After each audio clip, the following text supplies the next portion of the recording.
aí, as pessoas vão ter ferramentas para criar relações melhores, sabendo lidar melhor com o conflito e cultivar uma cultura de paz. Hoje a gente vai falar sobre as relações raciais no Brasil, e a gente convidou aí três palestrantes bem experientes no assunto, e a ideia realmente é falar sobre as relações raciais como uma causa, talvez a principal causa de conflito na nossa sociedade. Quando eu digo a nossa, nós como brasileiros. Durante muito tempo,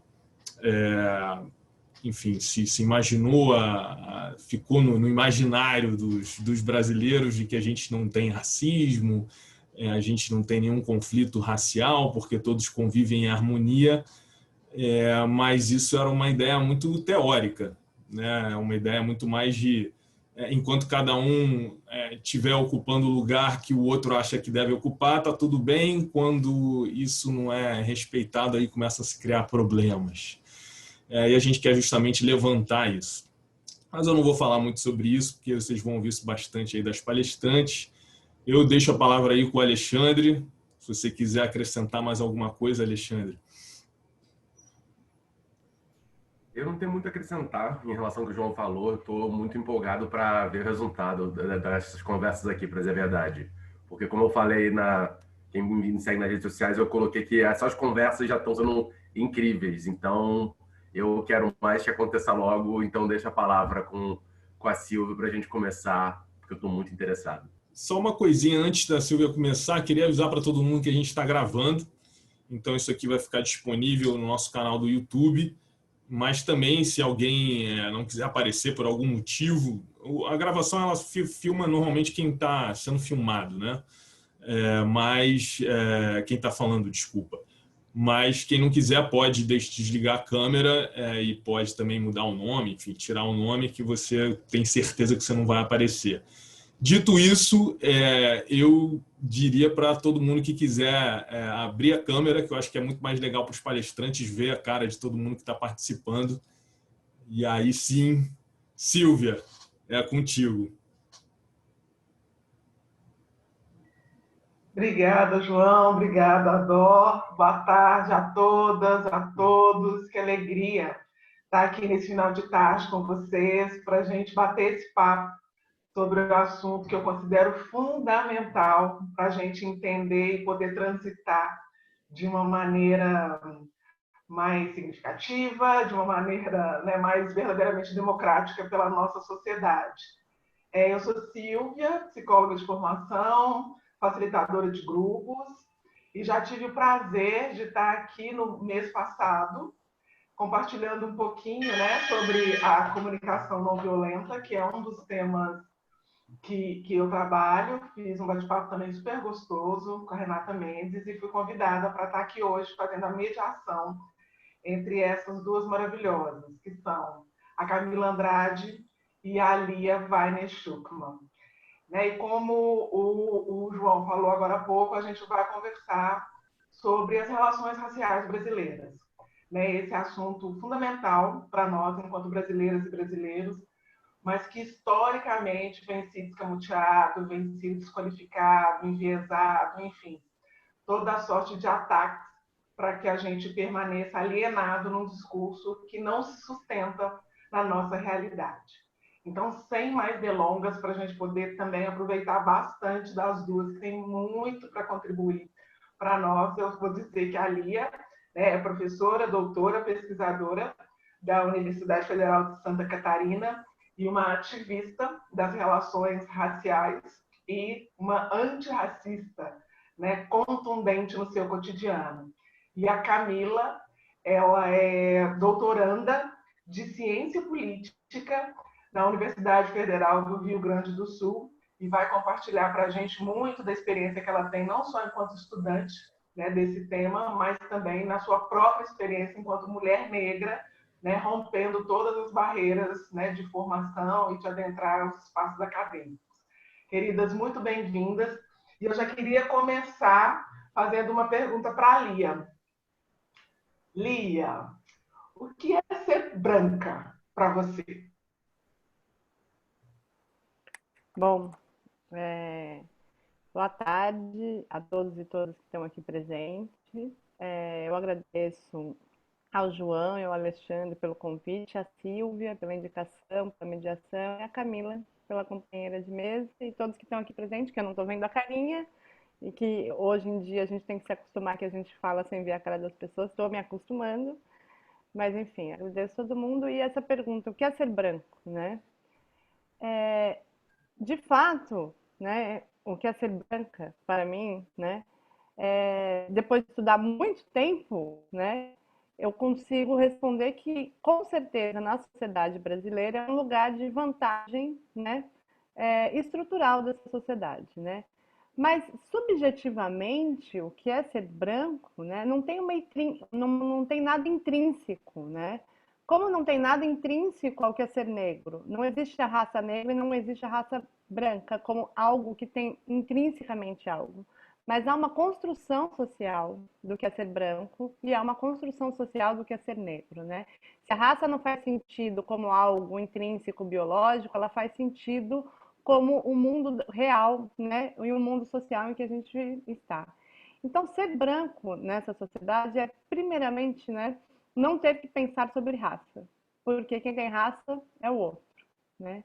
É um lugar, né, de privilégio já nesse sentido, porque uma pessoa pode chegar aos 60 anos sendo um homem branco e nunca ter pensado sobre o que é ser branco, né? Porque ser branco é a norma, é aquilo que é visto como uma normatividade, né? Tanto que as pessoas brancas, em geral, e eu como branca por muito tempo, antes de eu começar a questionar, que agora já faz tempo que eu comecei a questionar o que é ser branca, então não me lembro exatamente como é que era ser alienada do que é ser branco, né? Mas por muito tempo, ser branco era considerado por mim mesma o lugar de ser humano, né? O ser humano é branco, assim, a gente entrava nos lugares, mais ou menos, né? Sei lá, de poder, porque os lugares de poder em que os brancos circulam, muitas vezes só tem brancos, né? Uma universidade só com brancos, né? E nunca era chamada uma universidade de brancos. Eu me formei, né? Na época que eu me formei não tinha cotas. Todos os alunos da psicologia da Universidade Federal de Santa Catarina eram brancos. Da primeira fase até a última, tá? Nunca foi questionado que aquilo era uma universidade branca. Aquela era uma universidade de pessoas, né? Agora imagine uma universidade que só tem negros. Você consegue imaginar que ela não seja questionada como uma universidade de negros? Que as pessoas não pontuem que aquela é uma universidade de negros, né? Então, ser branco é uma racialidade, né? É um lugar racial em que não se coloca a raça como questão, né? A Ruth Frankenberg sempre vai dizer que a branquitude é um lugar de conforto, da onde se olha a si mesmo e os outros com uma lente, né? Que é uma lente de conforto, né? Que não se coloca em si mesmo, mas coloca nos outros, que é a raça, né? E o que é essa ideia de raça? É a ideia de que um fenótipo vai ter uma continuidade moral, intelectual, estético. Mas eu acho, né, quando a gente fala os japoneses são determinados, a gente está usando a ideia de raça, né? Quando a gente fala os negros dançam bem, a gente está usando a ideia de raça. A gente está colocando o comportamento diretamente a um fenótipo. Mas, ao contrário, é aquilo que a gente não diz e não anuncia, né? Quando a gente fala uma mulher muito bonita, a gente está pensando numa branca, de olho azul, de cabelo liso, né? Porque as mulheres negras muito bonitas são colocadas mulher negra bonita, é sempre uma beleza particular, enquanto a mulher branca é como se fosse universal, né? Então, acho que o que é ser branco é uma particularidade, que é uma racialidade, mas que se pensa universal, né? Eu acho que o maior privilégio daquilo que é a branquitude, pensando, né, é que cada ser humano branco carrega a si mesmo, né? Se eu for aqui, o Alexandre é o Alexandre, né? O João é o João, a Lia é a Lia, cada indivíduo tem sua característica, sua complexidade, né? Se eu roubar a Silvia, né, se a gente tivesse numa mesa e sair correndo, ali é doida, ninguém fala os brancos são doidos, né? Então, o maior privilégio da branquitude é que cada indivíduo é um indivíduo, ele carrega a si mesmo, enquanto, né, os outros grupos racializados estão sempre carregando o grupo, né, psiquicamente, nesse sentido.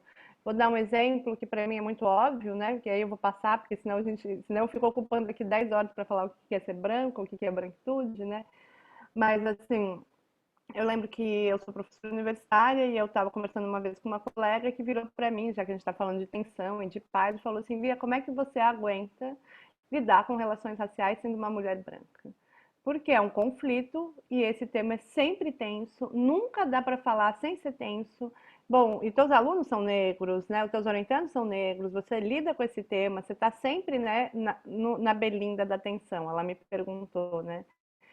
Aí eu falei, mas por que você está falando isso? Aí ela falou, ah, bom, eu tinha um aluno que é um aluno negro, que eu orientei, e que foi muito tenso, porque me questionava que eu só usava autores brancos, me questionava que o que eu estou fazendo é epistemicídio, me questionava que tudo era muito eurocentrado. Então a orientação não ocorreu bem, foi muito tenso. Eu não pego mais alunos negros, ela falou, porque assim, não estou preparada para lidar com esse tema que é sempre essa tensão. Aí eu perguntei para ela o seguinte, né? Quantos anos você é professora da pós-graduação? Ela falou, ah, uns 20. Aí eu falei, quantos alunos brancos você teve que a relação foi tensa? Ah, o Fernando era um marxista doido que estava sempre com aquele negócio que tudo era classe. O outro não sei o que, não sei o que. Eu falei, você já pensou em não orientar mais alunos brancos na tua vida? Não fazia sentido, ela não conseguia ouvir a pergunta. Porque não fazia nenhum sentido que a Marcela se responsabilizasse pelo João, que se responsabilizasse pela Fernanda. Inclusive, essas pessoas tinham um nome. A Marcela, ela era complicada porque ela não se responsabilizava em estudar. O João, a atenção era porque ele era muito marxista. O Fernando era por causa disso. Agora, o aluno negro é porque era negro. E ela carregava todos os outros alunos negros, na qual ela não gostaria de mais orientar, porque o clima é muito tenso. Isso significa, né, as pessoas perguntam muito diretamente, por exemplo, Camila, Silvia, Camila, você como negra, o que você acha do Obama? Na Camila, você como negra, o que você acha da Djamila? Né? Agora, não faz sentido a pergunta, Alexandre, você como branco, o que você acha do Bolsonaro? Não faz sentido. O Alexandre pode ter uma opinião sobre o Bolsonaro, mas como branco? Né? Ou seja, um branco não carrega os outros brancos, e os brancos são indivíduos. A individualidade de cada um vem antes da pertença racial. Enquanto, né, os negros, a pertença racial é uma mulher negra, um homem negro, um aluno negro, vem antes do indivíduo, o que acaba por sumir toda a complexidade, as características e a heterogeneidade desse grupo, né? E coloca, né, eles como aquele estereótipo do negro, né, que é colocado na nossa sociedade. Então, ser branco também é um lugar de que se pode classificar o outro. Né? Quem inventou a categoria negro foram os brancos, quem inventou a categoria indígena foram os brancos, e quem inventou a categoria asiático e oriental também foram os brancos. Entre os orientais, né, eles não se classificam como orientais, eles se classificam como, sei lá, milhões de características, né? Eles são japoneses, chineses, eu já esqueci, né, o nome dos milhões de países que existem no Oriente. Agora me deu assim, vietnamitas, etc e tal. Entre os africanos, né, antes deles estarem na diáspora, eles também eram GG, Nago, Wolof, Fulani, né? Toda uma diversidade que, ao chegar aqui, né, é nomeado como negro por esse branco. E os indígenas no Brasil são 365 povos com 365 línguas, hoje, vivos, né, tirando que já foi destruída. E é chamado de índio. É essa categoria que a maior poder da branquitude é o poder de classificar o outro, né? Quem tem poder de classificar são os brancos, né? Exatamente pelo poder econômico, o poder de produzir subjetividade, né? Nesse sentido. Então, não é que os outros grupos não classifiquem os outros, mas essa classificação dos outros não tem um poder de capilaridade na sociedade. E aí, pensando em paz, né, eu sempre fico pensando assim, né, que cultura de paz, etc e tal, a quem é possível ter paz, né? A quem é possível, né, permanecer em paz numa sociedade em que, porque eu sei que eu tô aqui falando com vocês, meu filho tá brincando na rua aqui. Eu sei que ele não pode levar tiro, porque eu não estou em território negro, né? Ou que seja, território periférico, como tem. Eu sei que ele não vai levar um tiro porque ele está brincando, mas isso acontece, né? Então, assim, a paz ela é também um lugar que não é para todos nesse sentido, numa sociedade tão violenta, né? E tão de grupos racializados. E ser branco numa sociedade não tem nada intrínseco, ninguém nasce, né? com o lugar de ser racista, mas as pessoas aprendem a ser racistas e os brancos aprendem, e é isso que eu acho fundamental, aprendem a ser brancos. Diariamente eles aprendem a ser branco, né? Bom, eu posso falar mais 1000 horas sobre o que é ser branco, mas acho que termino por aqui. E só para a última coisa, é super importante que a gente associe como a ideia do que é ser branco no Brasil está associada à ideia de mérito, né? Porque as conquistas que estão relacionadas a um lugar de vantagem estrutural na sociedade, né? Ou seja, as pessoas brancas ocupam os lugares de poder porque elas correm a Olimpíadas, né? E elas correm sozinhas, sem competidores, né? Elas ganham em primeiro lugar, mas elas correram sozinhas. Só que aquilo é visto como mérito pessoal e não um lugar de vantagem estrutural. Acho que eu termino e passo aqui para Camila, para Silvia, porque senão eu falo 10 horas sobre o que é ser branco na sociedade brasileira. Opa, começamos começando, né? Camila, e para você, o que é ser negra? Oi, pessoal, boa tarde. Agradeço o convite de estar participando. Para mim é muito especial e importante falar dessa temática, com pessoas tão maravilhosas também.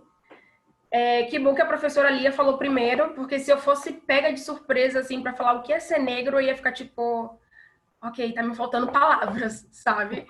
E a professora Lia falou de tanta coisa importante que eu fiquei pensando assim, gente, como é que eu vou decifrar o que é ser negro no Brasil, né? Porque, para mim, a primeira coisa que veio na minha cabeça é ser diferente, né? Eu sempre me achei a diferente, né? Em todos os lugares que eu passava. Então, eu acho que isso também tem a ver com o que a professora colocou, né?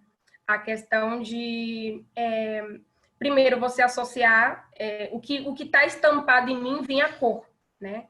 E que foi um exercício bem bacana, porque na Argentina, eu fiz o doutorado de sanduíche na Argentina, e eu passei 6 meses lá, e foi interessante porque eu tinha um grupo de mulheres que a gente falava sobre feminismo, enfim, e daí a gente teve um exercício de falar sobre a cor da pele. E elas nunca pensaram sobre a cor da pele delas, tipo, se fazia diferença ou não. E para mim, eu já desde quando eu me entendo como gente, vamos dizer assim, eu já fui criada em um ambiente que o ser gente na vida estava atrelado à educação e a eu me impor, né? Porque eu era negra. Então a condição era essa, eu era negra, entendeu? Então eu tinha que buscar alternativas para suprir o ser diferente, né? Então eu acho que isso me marcou muito, porque assim, quando a gente fala de categoria de negros, também a gente tem que ressaltar que o grupo negro, né, não é um grupo homogêneo, né? Porque, primeiro, eles são diferentes em questão de classe, né? Questão educacional. Então, eu também tinha essa diferença, porque eu não era classe baixa, não era uma pessoa que não tinha escolaridade. Então, eu estava adentrando no mundo que, na teoria, era para brancos. Então, aqui, por exemplo, aqui em Salvador, eu não deveria morar onde eu moro. Então, é ser diferente, entendeu? Então, ocupar esses espaços que são de brancos e você sendo negro, você se torna a diferente. Então, você tem 2 opções. Ou você passa pelo embranquecimento, ou você passa pelo o caminho de você reafirmar suas raízes. Então, eu, por muito tempo, passei pelo caminho do embranquecimento, porque era mais fácil. Eu passava despercebida. E eu não queria muitas discussões sobre isso, sabe? E eu não sabia também. Não é porque eu sou negra, como a professora Lia falou, que eu sei tudo sobre negritude, sobre África, sobre panafricanismo, sobre ancestrais, sobre, enfim, todas as temáticas. Eu não sei, entendeu? Eu sei o que me interessa, o que eu acho que é interessante para mim. Então, até os meus, vamos colocar meus 24 anos, alguma coisa assim, 22, 24 anos, eu sabia que eu era negra, porque mesmo se eu dissesse que eu era branca, a sociedade ia dizer que eu era negra. E tá, né? A gente vê muita questão sobre escravidão, né? Escravidão no Brasil, os escravizados, enfim. A gente não vê um outro lado da história, né? Então, para mim, eu sempre estava num questionamento de descobrir, tá, quem eu sou, então, né? E um dos livros que eu acho que me tocou muito foi o livro Tornar-se Negro. eu peguei esse livro e falei assim, não, que livro irônico, tornar-se negro, como é que eu vou me tornar negra? E aí eu descobri, né, que de fato eu era negra, de fenótipo, mas a consciência política, eu não tinha uma consciência política do lugar que eu estava ocupando, dos espaços que eu estava ocupando, entendeu? Então, para mim, ter lido esse livro, ter contato com outras pessoas também, me fizeram repensar de onde eu transito e de eu enfrentar também isso, né? Não ver como uma questão de que eu não possa fazer, que é mais fácil eu não ter um conflito, né? Já que a gente está falando de conflito e paz, e então entrar no que a gente diz como lei, né? Do local, lei da sociedade, de ter um grupo dominante que geralmente é a minoria branca e nós que somos a massa, né? Continuarmos nos mesmos lugares, né? Que nos colocam. Então eu falei assim, eu sou uma pessoa teimosa, sempre fui, né? Então eu falei assim, não quero isso. E eu fui espelhada muito em minha avó, que saiu do interior, veio para Salvador, fez a vida aqui, comprou um apartamento num lugar, né, de brancos. Então eu fui muito inspirada nisso. Então eu passei a ver essa diferença não como um ponto negativo, mas como um ponto positivo. Porque aí é que tá. Eu estou aqui para ocupar espaços e para dar espaço para outras pessoas também, né? Então, eu comecei a fazer isso como uma corrente. E também ter essa cumplicidade de conversar com meus pares, conversar com quem não é meu par também, por exemplo, com pessoas brancas, que eu fiz muito esse exercício na Argentina, de pensar, né? De pensar qual é o nosso lugar, né? Se será que a gente não tem o mérito de estar passando no mestrado ou doutorado em primeiro lugar, por que será? Sabe? Porque a gente não consegue acessar a graduação, os meios acadêmicos. Por que será que... Porque às vezes a gente coloca toda a nossa culpa na gente, entendeu? E não é bem assim. E eu, por exemplo, na época que eu fiz o vestibular aqui para a UFBA, na época já tinha cotas, né? Acho que foi o primeiro ano de cotas, e eu pensei assim, eu acho que era só uma cota, era cota racial, só que tinha um pré-requisito, acho que tinha que ser de escola pública. E eu estava pensando assim, será que eu iria colocar cotas? Falei assim, eu vou colocar cotas. Porque querendo ou não, eu sendo negra, eu fui beneficiada por a questão financeira, né? Eu tive alguém para pagar escola particular, eu tive essa educação. Então eu estaria pegando uma vaga de alguém só porque eu sou negra do fenótipo, sabe? Então, tem toda uma discussão também que, para mim, eu acho que desde quando eu me entendo politicamente como negra, eu venho pensando nisso, né? E eu acho que, para mim, o meu ponto essencial foi a Argentina. E na Argentina, como a professora Lia falou, eu passei de o geral para o específico. Eu era um indivíduo, porque eu estava ocupando espaços tão, vamos dizer assim, que não existiam negros, de fato, que eu era quase aquela atração de zoológico, vamos dizer assim, né? Pegar no cabelo, falar sobre, como é que você lava isso? Falar sobre, mas você não se compara com os imigrantes daqui, e olhar para a cara da pessoa e questionar assim, tipo, qual é a minha diferença com o imigrante daqui? É questão de classe, claro. Não basta ser só negra, né? Tipo, se eu sou escolarizada, se eu tenho dinheiro, eu não vou ser que nem um imigrante que está vendendo relógio, né? Então, é o tipo de coisa que eu fui pensando ao longo do tempo, e é o ser diferente e também carregar um peso, né?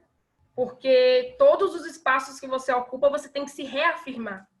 Porque não basta eu só ser Camila.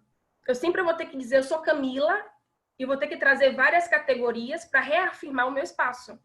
Porque não basta eu ser só Camila, entendeu? As pessoas não vão me dar uma credibilidade por eu ser quem eu sou. Só se eu disser, eu sou doutoranda, eu sou de tal lugar, eu moro em tal lugar, eu ando com tais pessoas, né? Então, isso vai fazer todo um aparato para quem é Camila. Mas ela não é um ser humano puro, vamos dizer assim, puro na questão de tipo assim, eu sou Camila, ponto. É isso que vocês têm que saber de mim. Não, você tem que saber várias questões que vão ou afastar mais ou aproximar. Então, eu acho que é isso, ser diferente e ter as categorias que pesam, né, nesse processo é complicado, porque a gente tem que viver todo dia com isso. Não é uma vez que você sofre racismo na rua ou uma vez isolada. São todos os dias. São todos os dias que você tem que lidar com esse tipo de questão. Então, às vezes tem gente que vê uma visão romantizada, né? Do, ai, você chegou nesse patamar, que lindo, venceu todas as barreiras. E não é bem assim, não deveria ser assim, né? Não deveria ser assim, deveria todas as pessoas que quisessem chegar neste lugar. Então, às vezes as pessoas têm uma visão romantizada do processo e não sabem que o processo é árduo, né? Por trás, né? Dos cenários. Que existe a questão da própria saúde mental da população negra, que não tem uma discussão em relação a isso, a questão de saúde mental, que muitas vezes para a população, né, que usa SUS, etc., às vezes não chega. Então, é um tipo de questão que ainda a gente não está profundizando nessas questões que são essenciais para todo ser humano e que não chega para a população negra, né? E aí a gente acaba só, como é que se fala? Acaba generalizando ou caindo na mesma questão de tipo, não, você está vencendo barreiras. Você é um exemplo. E não é bem assim a coisa. A gente tem que estar pensando além disso, né? Não deveria ser assim. Como é que deveria ser? Eu acho que as duas coisas que me vieram à cabeça é isso, é o ser diferente e o peso que a gente carrega em relação a isso, né? Das questões que eu não preciso nem entrar na questão teórica, porque a professora Lia já explicou muito bem, de construções históricas e, enfim, é isso, porque senão eu também vou passar anos falando.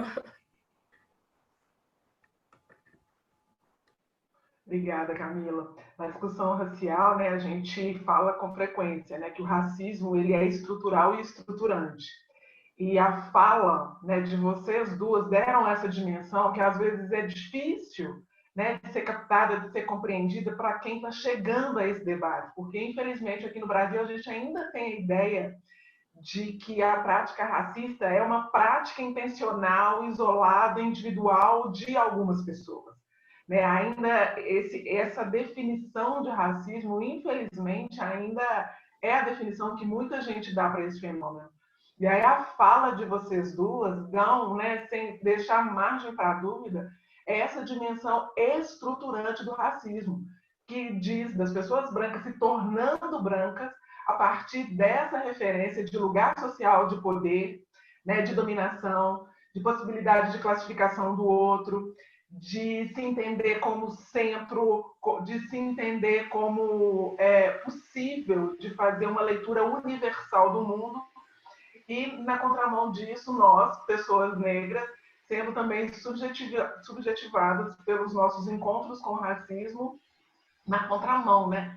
Que é da gente se achar inferior, da gente não se achar adequado, da gente não acreditar no nosso potencial, na nossa beleza, o tempo inteiro tendo que se afirmar, tendo que lidar com todas as desconfianças, tendo que subverter todas as lógicas, inclusive, né, bater de frente com muitos espaços, né, e eu quero muito que a gente tenha tempo de falar sobre isso, né, de um fenômeno recente que está acontecendo aqui no Brasil, que passa justamente, né, por esse questionamento da centralidade da branquitude.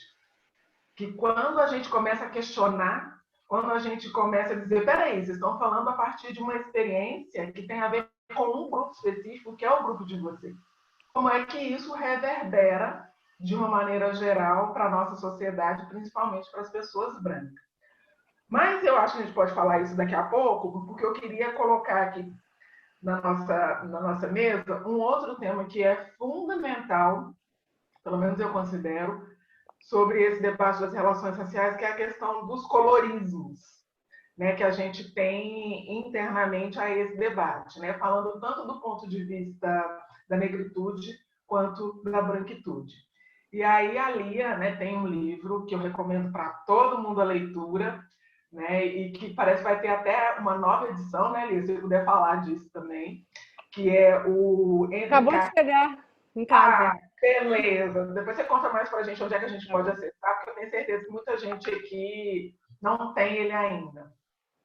Que é entre o encardido branco e o branquíssimo, que dá, né, esse panorama sobre essa gradação dentro da própria branquitude. Então, eu queria que você falasse um pouquinho sobre isso para a gente. Que história é essa? Como é que foi essa pesquisa? O que você encontrou lá? E que hierarquia que é essa, né? Que existe também intra-branquitude. Bom, eu gosto de pensar que a raça é um marcador, né, completamente aleatório e completamente estapafúrdio, né? Ele não existe, a raça como uma categoria biológica, genética, não existe. Então, ela só é uma forma de dar significado às relações de poder. O que isso significa? Como assim a raça é uma forma de dar significado às relações de poder? Por exemplo, né, o Brasil, ele se constrói através da dominação e da colonização dos europeus, né, sobre os indígenas que estavam aqui presentes e, né, do tráfico de, né, africanos para o Brasil. Então, há uma relação de poder, certo? Entre os brancos europeus colonizando os indígenas, no sentido, ó, nós vamos catequizar vocês, a nossa religião ela é mais importante, etc. e tal. E em relação aos negros que, né, foram escravizados, que a maior mercadoria dos brancos não era a mão de obra, não era o trabalho da população africana que foi escravizada, mas era o próprio corpo dessas pessoas, né? A venda, né, dos corpos negros era o que mais enriquecia a população, né, que estava sendo escravocrata. Nós no Brasil temos o quê? A gente consegue olhar para a população que hoje é nomeada como negra e pensar, olha, essa pobreza, o lugar de morar na periferia, essa desvantagem vem da escravidão. Agora, a gente é só fazer o passo ao contrário. E cadê o branco, a herança branca? A gente consegue entender a herança negra, mas a herança branca não é colocada na mão dos brancos, ou seja, o chicote, né? Aparece na escola a imagem do negro escravizado, né? Ou seja, dele no pelourinho. Mas cadê o branco com o chicote na mão que não aparece? E isso faz com que a herança branca não apareça e os brancos não se responsabilizem por uma herança.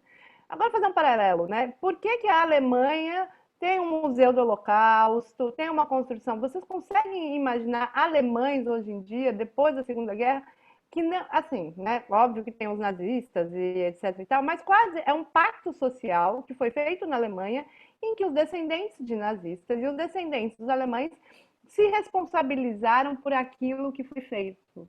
E a partir disso, né, tem uma responsabilidade naquele país para que essas pessoas, né, construam uma memória histórica para que isso não aconteça jamais, né? Eles sabem que os avós deles foram nazistas e etc e tal.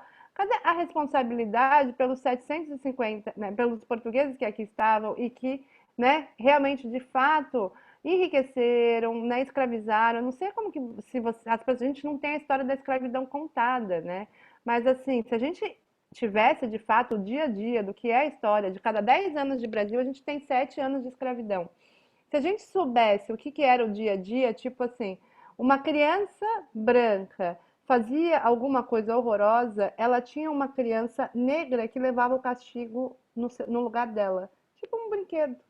Ou seja, a gente não sabe os detalhes do dia a dia, do cotidiano, de como que foi se formando o que é chamado de cultura brasileira via escravidão, que é, por exemplo, o fato de que as pessoas se ajoelham numa loja de sapato para colocar o sapato né, numa pessoa que vai comprar. Isso é resquício de uma cultura escravocrata. Né? O fato do quarto da empregada doméstica, o elevador de serviço, ou seja, a gente tem uma arquitetura que é, né, resquício disso. Mas, enfim, tudo isso para dizer que a raça é uma categoria que ela aparece depois da escravidão. Ela não é a mãe do racismo, ela é filha do racismo. O que isso significa dizer? Que a raça foi inventada a posteriori para naturalizar a história social, né? Ou seja, que dizia o seguinte, é como se tivesse uma pergunta, por que há desigualdades entre os seres humanos? E aí, a resposta de uma pseudociência na Europa no século XIX é, Nós somos desiguais, nós, né, podemos fazer isso com os indígenas, com os africanos, porque eles são inferiores, né?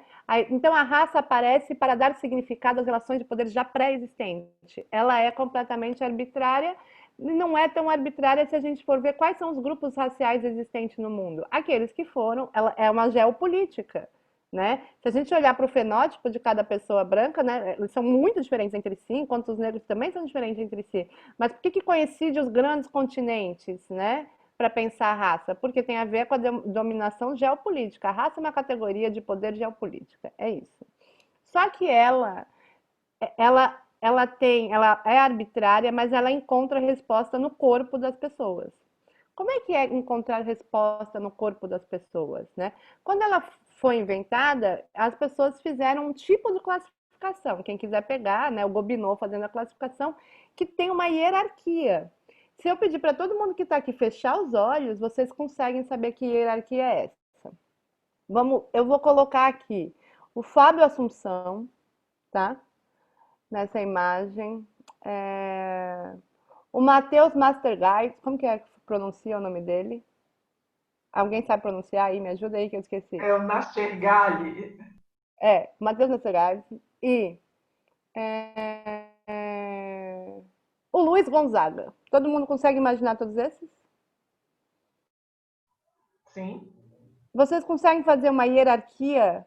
Vocês conseguem fazer uma hierarquia racial dessas pessoas através do corpo? Fácil. Cara, eu quero que alguém responda para mim que não. Se alguém não conseguir, eu quero que responda que não. Ou seja, aquilo que é uma classificação arbitrária encontra resposta no corpo, porque nós aprendemos a olhar o branco de olho azul, de cabelo liso, como na escala de valor lá em cima, né? Tanto que eu pergunto para os meus entrevistados, que é desse livro que vai ser amanhã, né, que é esse Entre o Encardido Branco e Branquíssimo, eu pergunto, você consegue imaginar, né, quando é que o branco deixa de ser branco, né? As pessoas conseguem responder via corpo, impressionantemente via corpo. Eu vou dar, né, uma resposta para vocês verem como elas respondem e como que isso tem a ver com o colorismo. Eu não estou fugindo da tua pergunta, tá, Silvia? Eu só estou explicando que para poder respondê-la, a gente tem que mostrar como que é arbitrário, como a raça é uma categoria que tem a ver com as relações de poder, só que essas relações de poder se encontram, né, com uma ficção, uma ideia fictícia de origem. Qual é a ideia fictícia de origem? É que há países que são mais civilizados do que os outros. Se eu perguntar para vocês todos que estão assistindo, há países mais civilizados que os outros? Vou colocar aí Itália e Suécia. Gente, se Vou quiser, colocar pode aí. no chat aqui, Pode tá? A responder. gente acompanha aqui pelo chat. Se não quiser abrir microfone, pode usar aqui Pode o chat usar. para Itália, ou seja, todas essas pessoas correspondem a um tipo de fenótipo que a gente consegue ver, né? Ó, Escandinávia e etc e tal. E essas pessoas correspondem a um tipo físico. Eu pergunto, você consegue pensar uma escala de brancos para os meus entrevistados, que são todos brancos? Consigo. Tem o branco que a pele é branca, o cabelo é escuro e crespo. Tem o branco que tem o cabelo escuro, mais liso, olho claro. Tem um branco que tem cabelo castanho, claro, mais crespo. Acho que o cabelo crespo está sempre pior. O cabelo liso é o sonho de consumo, eu pergunto. Aí ela fala, e os traços, à medida que o nariz vai ficando menor, mais fininho, vai ficando mais branco. Apesar de que italiano tem narigão enorme, só que é para frente. Mas eu acho isso. Daí vai dar no alemão. Se você for para a Alemanha, tu vai ver que as pessoas têm um nariz menorzinho, mais fininho. O branco mais puro é loiro, de olho claro. Aí ela acaba de falar, a entrevistada, e fala, que horror, né? É um conceito nazista de raça pura, mas é assim que eu vejo, né? O que eu tô querendo falar é que isso está no imaginário das pessoas. Por isso que vocês responderam que vocês conseguem fazer uma hierarquia entre o Fábio Assunção, o Luiz Gonzaga e o Matheus Mastergaard, porque está no nosso imaginário. A gente aprendeu a classificar as pessoas racialmente. E isso vai fazendo uma escala que divide tanto brancos como negros. Quanto mais branco, está lá em cima na escala, e quanto mais preto, está lá embaixo na escala. Essa divisão ela vai ser inteira no espectro da humanidade, entre brancos e negros. O que dentro da categoria de negros é nomeado como colorismo, etc. e tal, que vão pensar. Só que é muito importante a gente pensar que essa categoria, né, que essa raça que divide toda a humanidade através da fenótipo, ela é, no nosso imaginário, isso tem a ver com as relações interpessoais. Agora, a gente tem os grupos, historicamente, que têm vantagem e desvantagem. E então significa o seguinte, que a gente tem duas classificações funcionando ao mesmo tempo. Essa classificação que é pelo corpo, no imaginário, que tem a ver com os valores simbólicos que as pessoas vão recebendo, né? Uma loira de olho azul, etc e tal, tem um valor simbólico, né, na nossa coisa, que é diferente de uma branca de cabelo castanho, enrolado, e etc e tal, com o nariz de um jeito e o outro com o nariz mais fino. A gente, né, isso é um horror pensar nisso. Né? Eu só estudo raça porque eu acho a raça um horror, tá? Não é porque eu gosto de raça, não, entendeu? Eu acho um horror pensar como é que isso funciona no nosso imaginário. Só que aí nós temos também os grupos históricos. Então, tem um funcionamento que ele é colorista, no sentido que ele divide todos os grupos de pessoas, e tem uma outra divisão que é brancos e negros. Negros é pretos e pardos, né, que entram, né, nessa categoria, e brancos. Essa divisão faz muito mais sentido quando a gente vai pensar os dados estatísticos. Tanto pardos quanto pretos, que dá a categoria negro, eles estão estatisticamente juntos no que tem a ver com acesso à saúde, acesso à educação. Por quê? Porque isso tem a ver com o legado histórico da escravidão, acesso à saúde, acesso à educação, acesso à terra, né, acesso a, né, quase todos os bens públicos e materiais. Por isso que o movimento negro colocou pretos e pardos na mesma categoria, para que essas pessoas consigam, né, reivindicar acesso, direitos, que está ligado a direitos. Agora, essa é uma divisão brancos e negros, né, que vai ter a ver com os acessos, né, dentro da estrutura social. E a outra, que é esse colorismo, é pensar que a raça é um marcador imaginário e simbólico que divide a humanidade inteira numa hierarquia, né? Quanto mais branquíssimo, está num lugar de valor simbólico lá em cima, e, né, quanto mais preto, no valor simbólico lá embaixo, dentro dessa categoria dos estereótipos que foram construídos através da ideia de raça. Acho que eu respondi para você, né? Para todos vocês.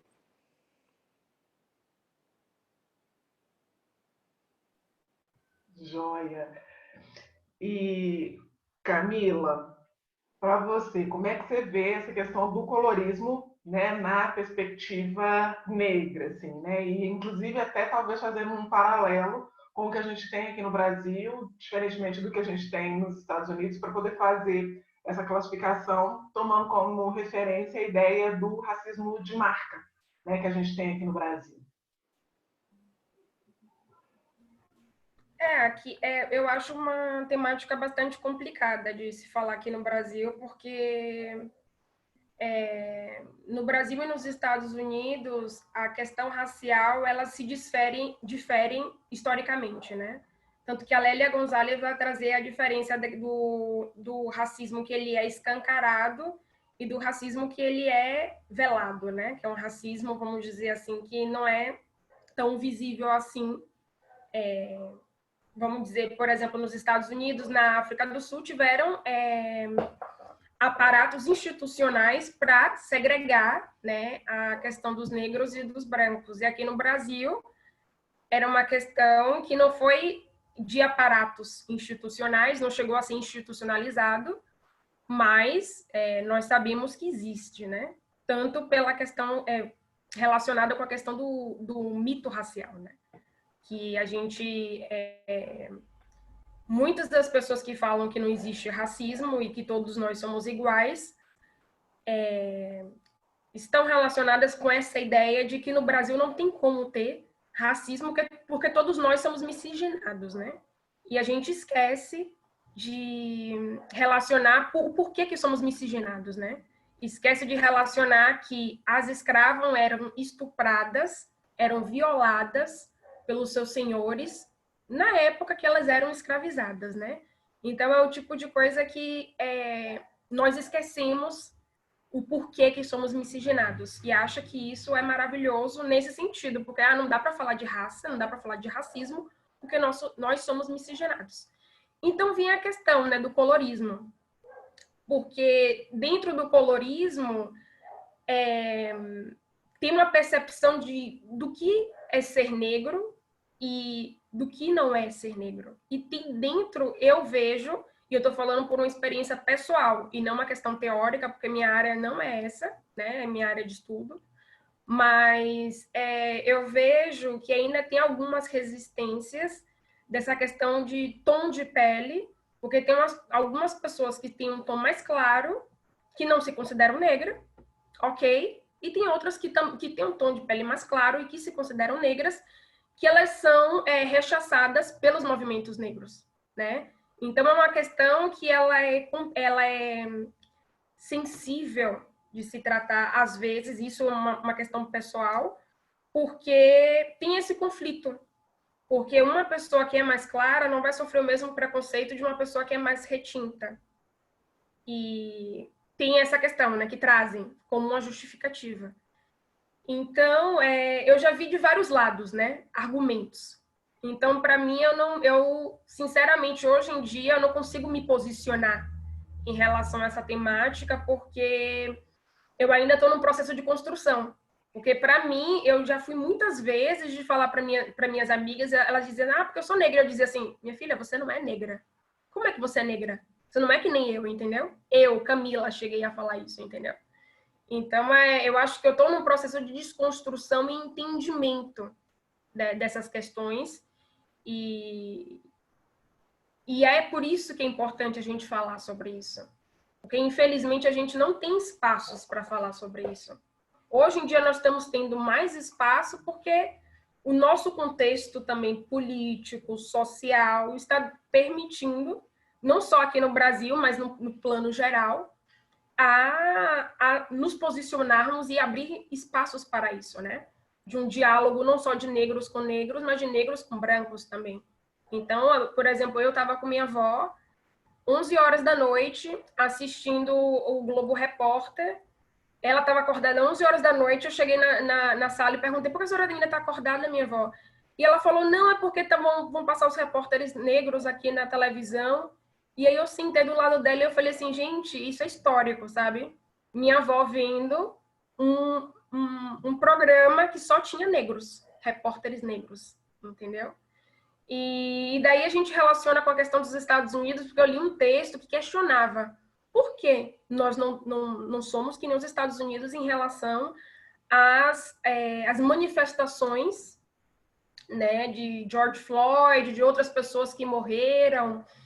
E eu conversando com outras pessoas, e lendo a Lélia Gonzalez, eu entendi esse processo, né? Porque nós somos diferentes historicamente. Não dá para a gente comparar as nossas construções raciais, porque é muito violento a questão institucional. Você ter eu não imagino de passar por um processo de, olha, tem esse bar, eu não posso entrar porque eu sou negra, entendeu? Eu não posso entrar. Óbvio que aqui é mais silencioso a coisa. As pessoas vão te olhar, as pessoas talvez não te atendam, as pessoas, sei lá, você entra numa loja de um shopping, uma loja cara, às vezes a pessoa, uma atendente nem vai te olhar, nem vai conversar com você. Mas se você disser assim, eu tô com dinheiro, eu quero comprar, elas vão te atender, entendeu? Você vai comprar. Agora, imagina você não poder entrar naquele espaço por causa da tua cor de pele, entendeu? Então, eu acho que tem, não querendo comparar se um é mais violento que o outro, é só dizendo assim, são processos históricos diferentes. Então, eu acho que a gente não pode comparar porque os Estados Unidos, que a gente sempre tem que ter aquela métrica, né, dos países desenvolvidos, dos países do norte, porque eles estão fazendo a revolução e a gente aqui não tá fazendo nada, a gente não está tendo essa movimentação. Então, assim, para mim isso. Tem os processos históricos que foram distintos de um lugar, que os Estados Unidos, e aqui no Brasil. E eu acho que a questão do colorismo, e aí para encerrar, eu ainda estou num posicionamento que a gente precisa de diálogos.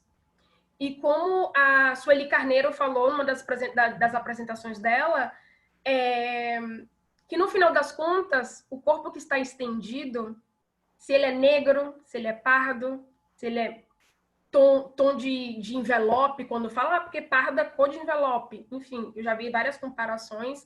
No final das contas, é uma vida perdida, né? Então, eu acho que a gente tem que ir por esse caminho, assim, de um maior questionamento do que seriam essas categorias de negro, mas o negro claro, o negro escuro, mas ele não sofre racismo. Enfim, para mim eu não tenho como te dizer, assim, é isso, é aquilo. Eu prefiro não colocar em caixinhas, e sim abrir para mais perguntas, para estarmos pensando sobre essa temática. Obrigada, Camila. Só para contextualizar, né, que eu usei aqui um conceito, né, do racismo de marca brasileira, eu estou usando como referência um autor, né, um sociólogo, que lá nos anos 50 trouxe essa noção de racismo de marca. Ele tinha, né, estudado nos Estados Unidos e ele começou a pensar, né, nessa diferença entre a experiência da exposição do racismo, da vivência do racismo nos Estados Unidos e aqui no Brasil.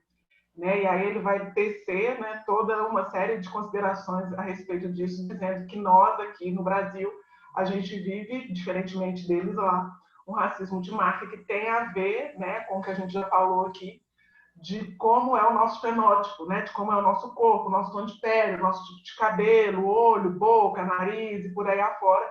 E nos Estados Unidos não é assim, né? Independente do fenótipo, se você tem, né, uma parentalidade negra, você vai ser considerado ou considerada negra. Então, só para contextualizar que eu trouxe essa referência de lá, que é do Horácio Nogueira.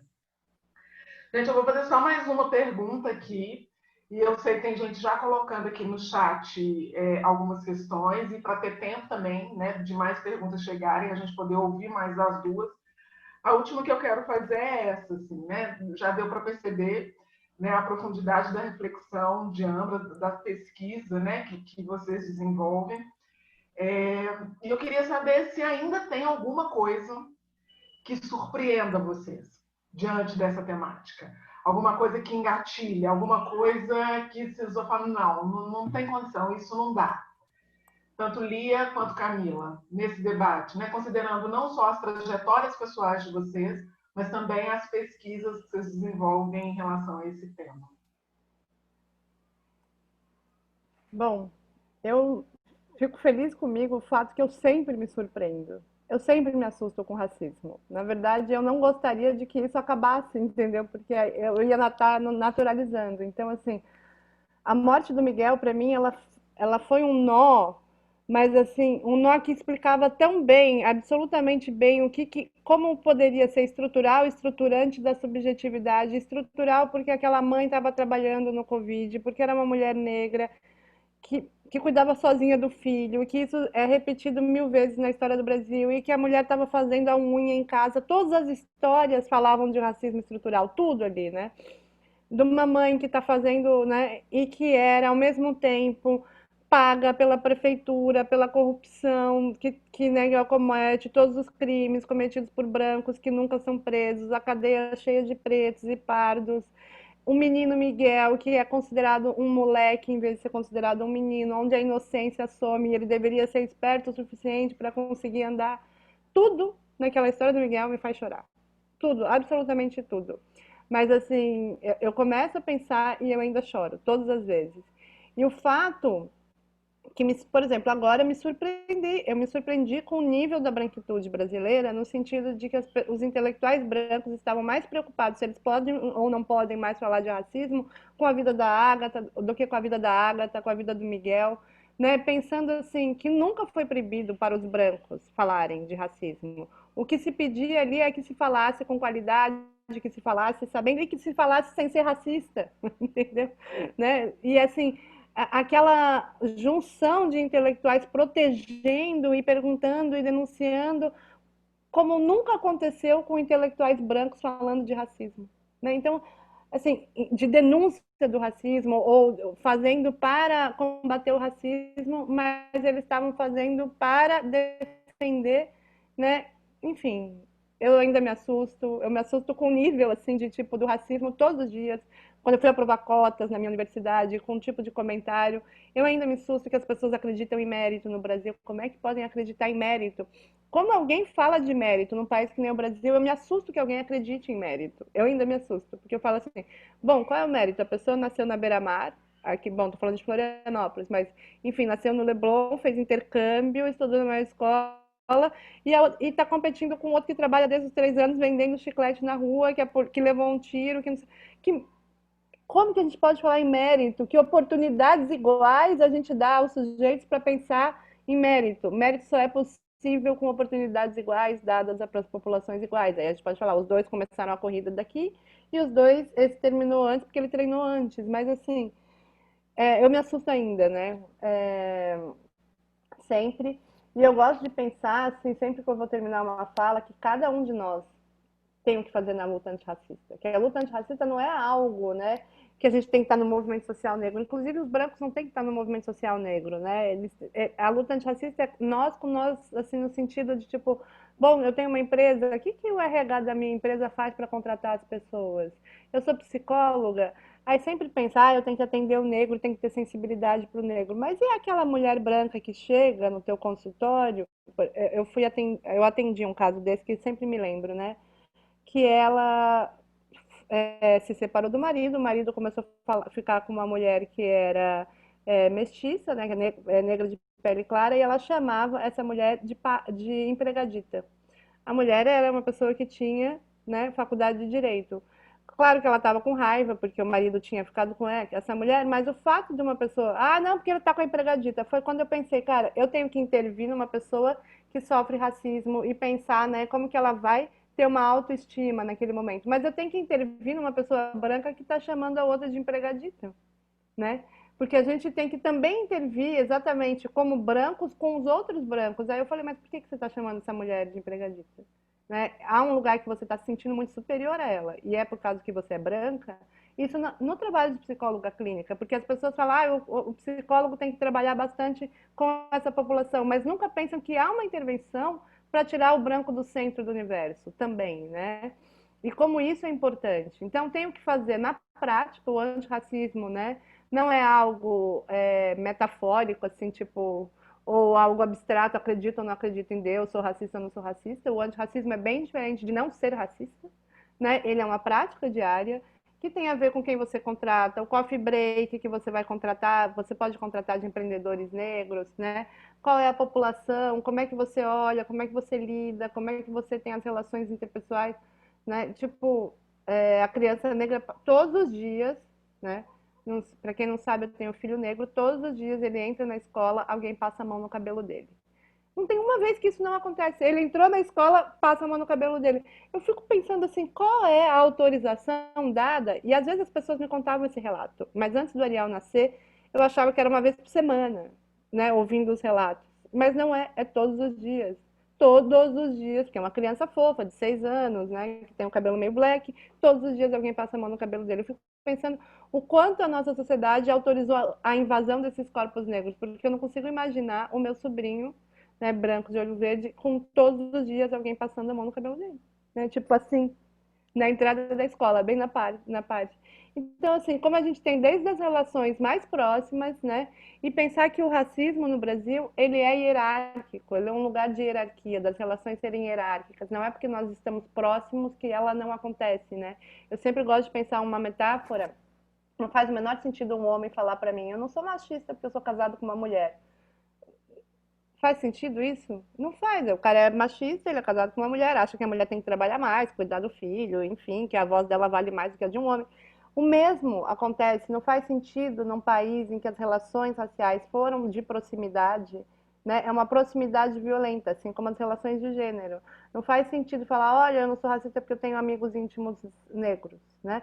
Tem amigo, mas a voz dele é menos importante do que a tua, é não sei o quê, etc e tal. Ou seja, tem um lugar de, né, de hierarquia mesmo nas famílias. Eu tenho esse outro livro, que eu também posso indicar, que vai falar dessas relações hierárquicas dentro das famílias. Chama Famílias Interraciais, Tensões entre Cor e Amor. Que eu fui pesquisar as famílias muito ingenuamente, achando que as relações afetivas eram uma forma de que as pessoas brancas pudessem, né, se deslocar do lugar, né, desse sentimento, dessa construção branca de sentimento de superioridade. Infelizmente, os achados da minha pesquisa não foram o que eu achava que era a minha hipótese. Né? No Brasil é possível ter afetividade, amar a pessoa e ainda assim ser racista. Né? Então, que o racismo tem a ver com uma consciência. A pessoa amava, era a filha dela, mas ela achava que a filha dela tinha um cabelo feio, então ela ficava puxando o cabelo da filha. Né? Era uma mãe branca que amava essa criança, só que ela aprendeu, né? Então a gente tem que tirar o racismo do âmbito moral, né? no sentido de que, tipo assim, se eu sou uma pessoa boa, eu não sou racista. Se eu sou uma pessoa má, eu posso ser racista. Ele não está no âmbito moral, ele está no âmbito da cultura em que nós todos aprendemos a ser racista. É um aprendizado ser branco na sociedade brasileira, né? É um aprendizado desde pequeno, quando a pessoa fala, a mãe fala, não corre lá com aquelas crianças. Ah, cuidado, pode atravessa a rua, né? E que aprende a olhar, né, o negro desta forma. Quando a gente aprende a olhar o negro dessa forma na sociedade brasileira, nós estamos aprendendo a ser branco, né, no sentido que é esse lugar, né, que a gente precisa desaprender. Acho que termino aqui, Silvia, porque eu posso falar 10 horas sobre o assunto. Eu fiquei pensativa, viu? Porque, para ser sincera, eu não sei se eu me surpreendo, porque eu já criei um pessimismo de, assim, eu já me preparo para o pior. Então, por exemplo, quando eu escolhi fazer o intercâmbio da Argentina, e eu estou falando tanto da Argentina porque foi uma experiência recente, e foi uma primeira vez que eu passei tanto tempo em um lugar que eu não tinha uma representatividade física, né? Então, eu me preparei psicologicamente um mês antes para ir, porque eu falei assim, eu vou ter desafios.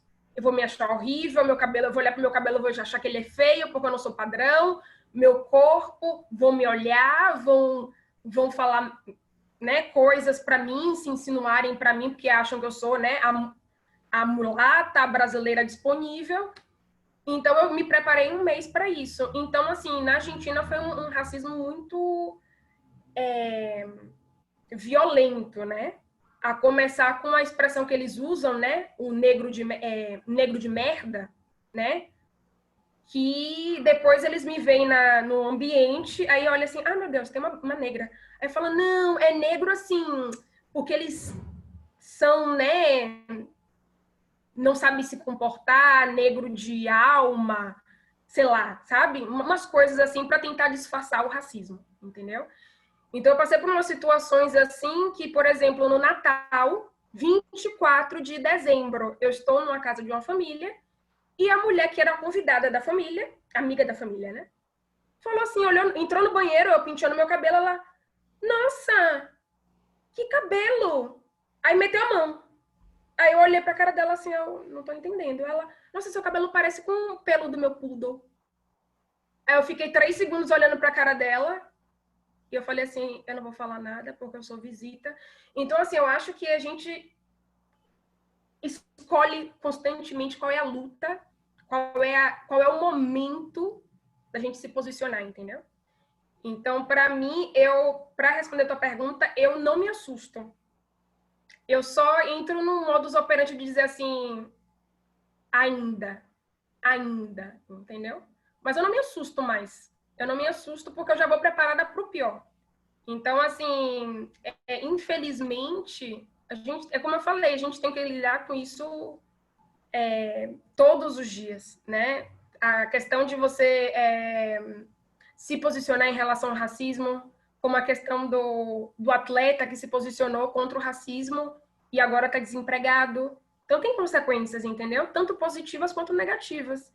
Então, é uma análise, né? Uma análise de comportamento. Eu não sou psicóloga, mas, assim, uma estratégia em relações internacionais a gente vai, né? Aquela estratégia de estar olhando o comportamento, de estar vendo qual é o melhor momento para falar, a pessoa se tocar, de, por exemplo, não pega no meu cabelo, aí tem que uma branca falar, como aconteceu na Argentina. A minha amiga branca falou, não pega no cabelo dela. Se eu falar assim, não pega no meu cabelo, a pessoa, por quê? Pega no meu cabelo também, não tem problema nenhum, entendeu?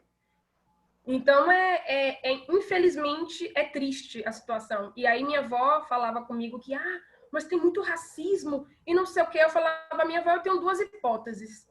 Ou o racismo está piorando, ou o racismo sempre existiu, mas está televisionado, está sendo gravado, está sendo mais noticiado, entendeu? E eu vou por essa hipótese, de que agora, como a gente tem um celular, então, assim, qualquer coisa, pá, já mete celular. Qualquer coisinha, assim, você já coloca o celular e pronto, entendeu? Não é que agora tá piorando. Pode estar piorando? Pode. Mas, assim, eu acho que ainda tem a tendência da gente tá tendo mais acesso à informação, entendeu? Tá sendo mais publicizado. E é isso. Eu, sinceramente, eu acho que vai demorar ainda um bom tempo pra gente ter mudanças visíveis, assim, está tendo mudanças visíveis, a questão do cabelo natural, a questão da transição, a questão de você ter sonhos, ter possibilidades, entendeu? Então, eu acho que a questão de ser antirracista é nesse sentido também. Porque eu posso ser negra, posso ser afetada por várias coisas, mas não me posicionar. Tipo assim, não me posicionar, não questionar a lógica do sistema e continuar a vida, entendeu?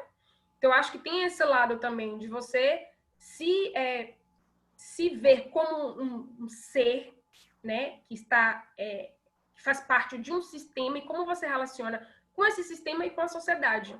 E você escolheu o que é que você quer para você. Se você quer continuar nisso ou se você quer fazer alguma coisa em relação a isso. Eu escolhi fazer uma coisa em relação a isso. É doloroso? É. Como fala, descolonizar o pensamento não é fácil, mas é necessário. Para mim é necessário. E eu estou passando por esse processo. Então a gente tem que sempre se perguntar o que a gente pode fazer em relação a isso. E eu falo com as minhas amigas da Argentina, qual é o seu privilégio? Vocês como brancas, quais são os privilégios de vocês? Já pensaram hoje? E pensar como é que eu posso dar oportunidade para outras pessoas também, entendeu? Então eu estou mais indo nesse sentido, mas infelizmente eu não é que eu estou normalizando o racismo, mas sim que eu já estou criando uma defesa para lidar com a situação. Porque eu acho que se eu fosse, tipo, vai dar tudo certo, o mundo é lindo, não tem racismo, alguma coisa do gênero, eu acho que eu ia cair do meu pedestal né? Ia ser uma coisa muito drástica. Então, eu acho que é legal a gente trabalhar com um terreno mais realista, porque a gente vai vendo quais são os movimentos que a gente pode fazer, né? Tanto para ouvir aquela pessoa, quanto para debater e ver como a gente pode transformar isso, né? Bacana, Camila. Gente, olha só, a gente já bateu 6 horas, a gente ainda tem um tempinho, né? Combinado é até 6h30 ou mais um pouquinho se a gente se estender. Então, eu não tenho mais nada aqui. Queria abrir para perguntas e já tem algumas aqui no chat. Aí eu vou ler aqui, ó. Da Stephanie Schultz, não sei se pronunciei corretamente o sobrenome, que tem uma pergunta para Camila. E é o seguinte: penso quais os desafios de estudar raça na ciência política. Primeiramente, porque aqui no Brasil não tivemos mecanismos institucionais que excluíram os negros, como nos Estados Unidos. E, segundamente, pelo fato de termos tantos desafios contra essa branquitude natural e, entre aspas, neutra das instituições. Deixa eu ver se tem mais alguma coisa aqui que a gente faz em bloco. Tem aqui uma consideração da Carla. O fato do racismo ter sido institucionalizado nos Estados Unidos através da segregação, o reconhecer-se negro, mesmo com tom de pele claro, para eles é algo natural. E o conceito de one drop of blood. A ancestralidade jamais se perde, independente da miscigenação. Né? Então, foi mais uma consideração dela em relação ao outro tema que a gente estava falando. Para Lia, como a psicologia pode contribuir para o debate antirracista? Quem falou isso foi a Laura. E aí tem, por fim, aqui uma consideração da Tairin, é isso? Abreu? Que diz, de que maneira podemos pensar e projetar um novo marco civilizatório, considerando o racismo enquanto a estrutura que delineia todas as relações sociais, institucionais, políticas e, sobretudo, se mantém como pilar de sustentação do sistema econômico capitalista? É possível refundar uma sociedade racista que se ampara num modelo em que o capital se concentra nas mãos de uma minoria? Então, é isso que temos por aqui. Então, Lia e Camila, com vocês. Eu acho que eu posso responder, já que só tem uma pergunta, que aí a professora Lia já fica com espaço para falar, né? Respondendo a Stephanie, eu não posso te dizer como é estudar raça na área de ciência política, porque eu estudo África. Eu estudo África nas relações internacionais e eu preferi estudar África porque nas relações internacionais a gente tem uma marginalização, né, dos estudos de África, de Ásia. Geralmente eles preferem estudar o norte desenvolvido do que o sul global. Então, na minha graduação, eu já relacionando com essa descoberta da minha ancestralidade, das minhas raízes, eu optei por estudar a África, né, estudando Ruanda. A gente não pode falar África como se fosse homogênea. Então, eu estudo Ruanda, né, que é um país da África, da região dos Grandes Lagos. E eu posso te dizer por esse viés, né? É um desafio porque, primeiro, que a gente não tem muitos professores que estudam a África dentro das relações internacionais. Você pode encontrar na antropologia, você pode encontrar na história. Os meus professores, a minha orientadora, ela tem uma formação da história e depois relações internacionais, mas assim, eu não vi ainda uma pessoa que tenha graduação, que tenha um mestrado ou que tenha um doutorado dentro de relações internacionais estudando África. Eu acho que agora que vão começar a surgir essa geração de pessoas que são mais centralizadas dentro das relações internacionais a estudar isso. Então, é um desafio grande, porque geralmente, quando a gente estuda a África, muitas vezes as pessoas pegam as teorias do norte para aplicar na África. Então, assim, é uma coisa que a realidade não condiz. Então, é a questão de conceitos como Estado falido, democracia, enfim, questões, conceitos gerais, generalistas, que às vezes eles querem aplicar para uma realidade que ainda está em construção, porque se a gente for pegar o processo histórico da formação dos estados na África, tem muitos estados que são jovens, que têm 20 anos, 24 anos, 25 anos, do processo de colonização da década de 50 e 60. Então, ainda é complicado você ver pessoas que têm um embasamento teórico para ter essa discussão sobre África, né? Então, para mim, eu posso te dizer o desafio de estudar a África nas relações internacionais, porque tem essa questão também, né? De como você se aproximar do continente sem estar caindo no olho de um colonizador, ou seja, de estar reproduzindo o mesmo olhar das pessoas que, estou estudando a África como objeto.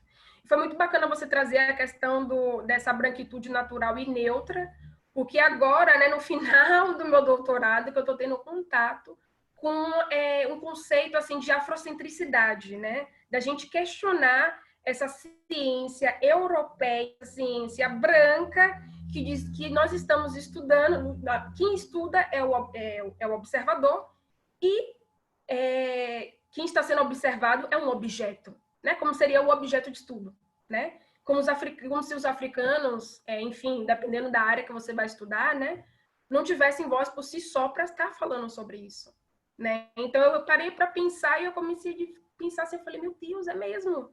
E, por exemplo, na graduação eu só tinha autores brancos. Cadê autores negros? Cadê autores africanos? Né, para estar discutindo a questão sobre Ruanda. Porque Ruanda é um país de 54 países. Não é possível que não tenha autores acadêmicos negros, africanos, que vão discutir sobre essa questão, entendeu? Então, para mim tem sido um desafio. Não está sendo tão grande na URGS, porque eu escolhi a URGS estrategicamente, porque eles têm o Centro Brasileiro de Estudos Africanos, o SEBRAFrica. Então, eu estou num lugar que ele é receptivo para estar estudando esses tipos de temática. Eu conheço uma doutoranda também que está estudando raça. Eu não sei como é a experiência dela, mas é um ambiente que eu acho que é mais aberto. Então, existem ambientes, né? Tem uma dificuldade maior a questão de você se inserir na academia, né? Como você vai se inserir na pós-graduação, eu acho que é um desafio. Porque todo um preparo, toda uma subjetividade que às vezes você não consegue, sabe? Então, assim, são tantas questões que a gente pode ficar aqui, né, por tempos dessa ciência, né, que é majoritariamente indo para um viés mais branquizado, europeizado, né? E uma experiência que eu tive agora na quarentena foi me aproximar da filosofia africana, né? E ver que também a filosofia, a gente vê a filosofia, qual é a filosofia? Né? Daqueles autores, né, gregos, romanos, enfim, mas tá, e outras, a filosofia asiática, e a filosofia africana, e a filosofia que é africana, mas que tem as suas variações, já que a África é plural. Então, eu acho que é isso, eu acho que tem desafios que a gente passa, né, desde da escolha da nossa temática, que a escolha pode ser uma escolha política ou não, uma escolha consciente ou não, mas eu acho que dependendo da seara que a gente se colocar, se inserir, os desafios vão ser maiores ou menores, né? Para mim, quando eu fiz o meu mestrado na UFSC, foi muito maior o desafio do que está sendo na URGS. Então, é isso, é ver qual instituição, quais são os professores que você vai escolher para ser seu... professores que você vai escolher para ser seu orientador, orientadora, ver quais são as disciplinas e ver a estrutura, né, das universidades para você ver se vale a pena você passar por esse tipo, né, de dinâmica ou não, né?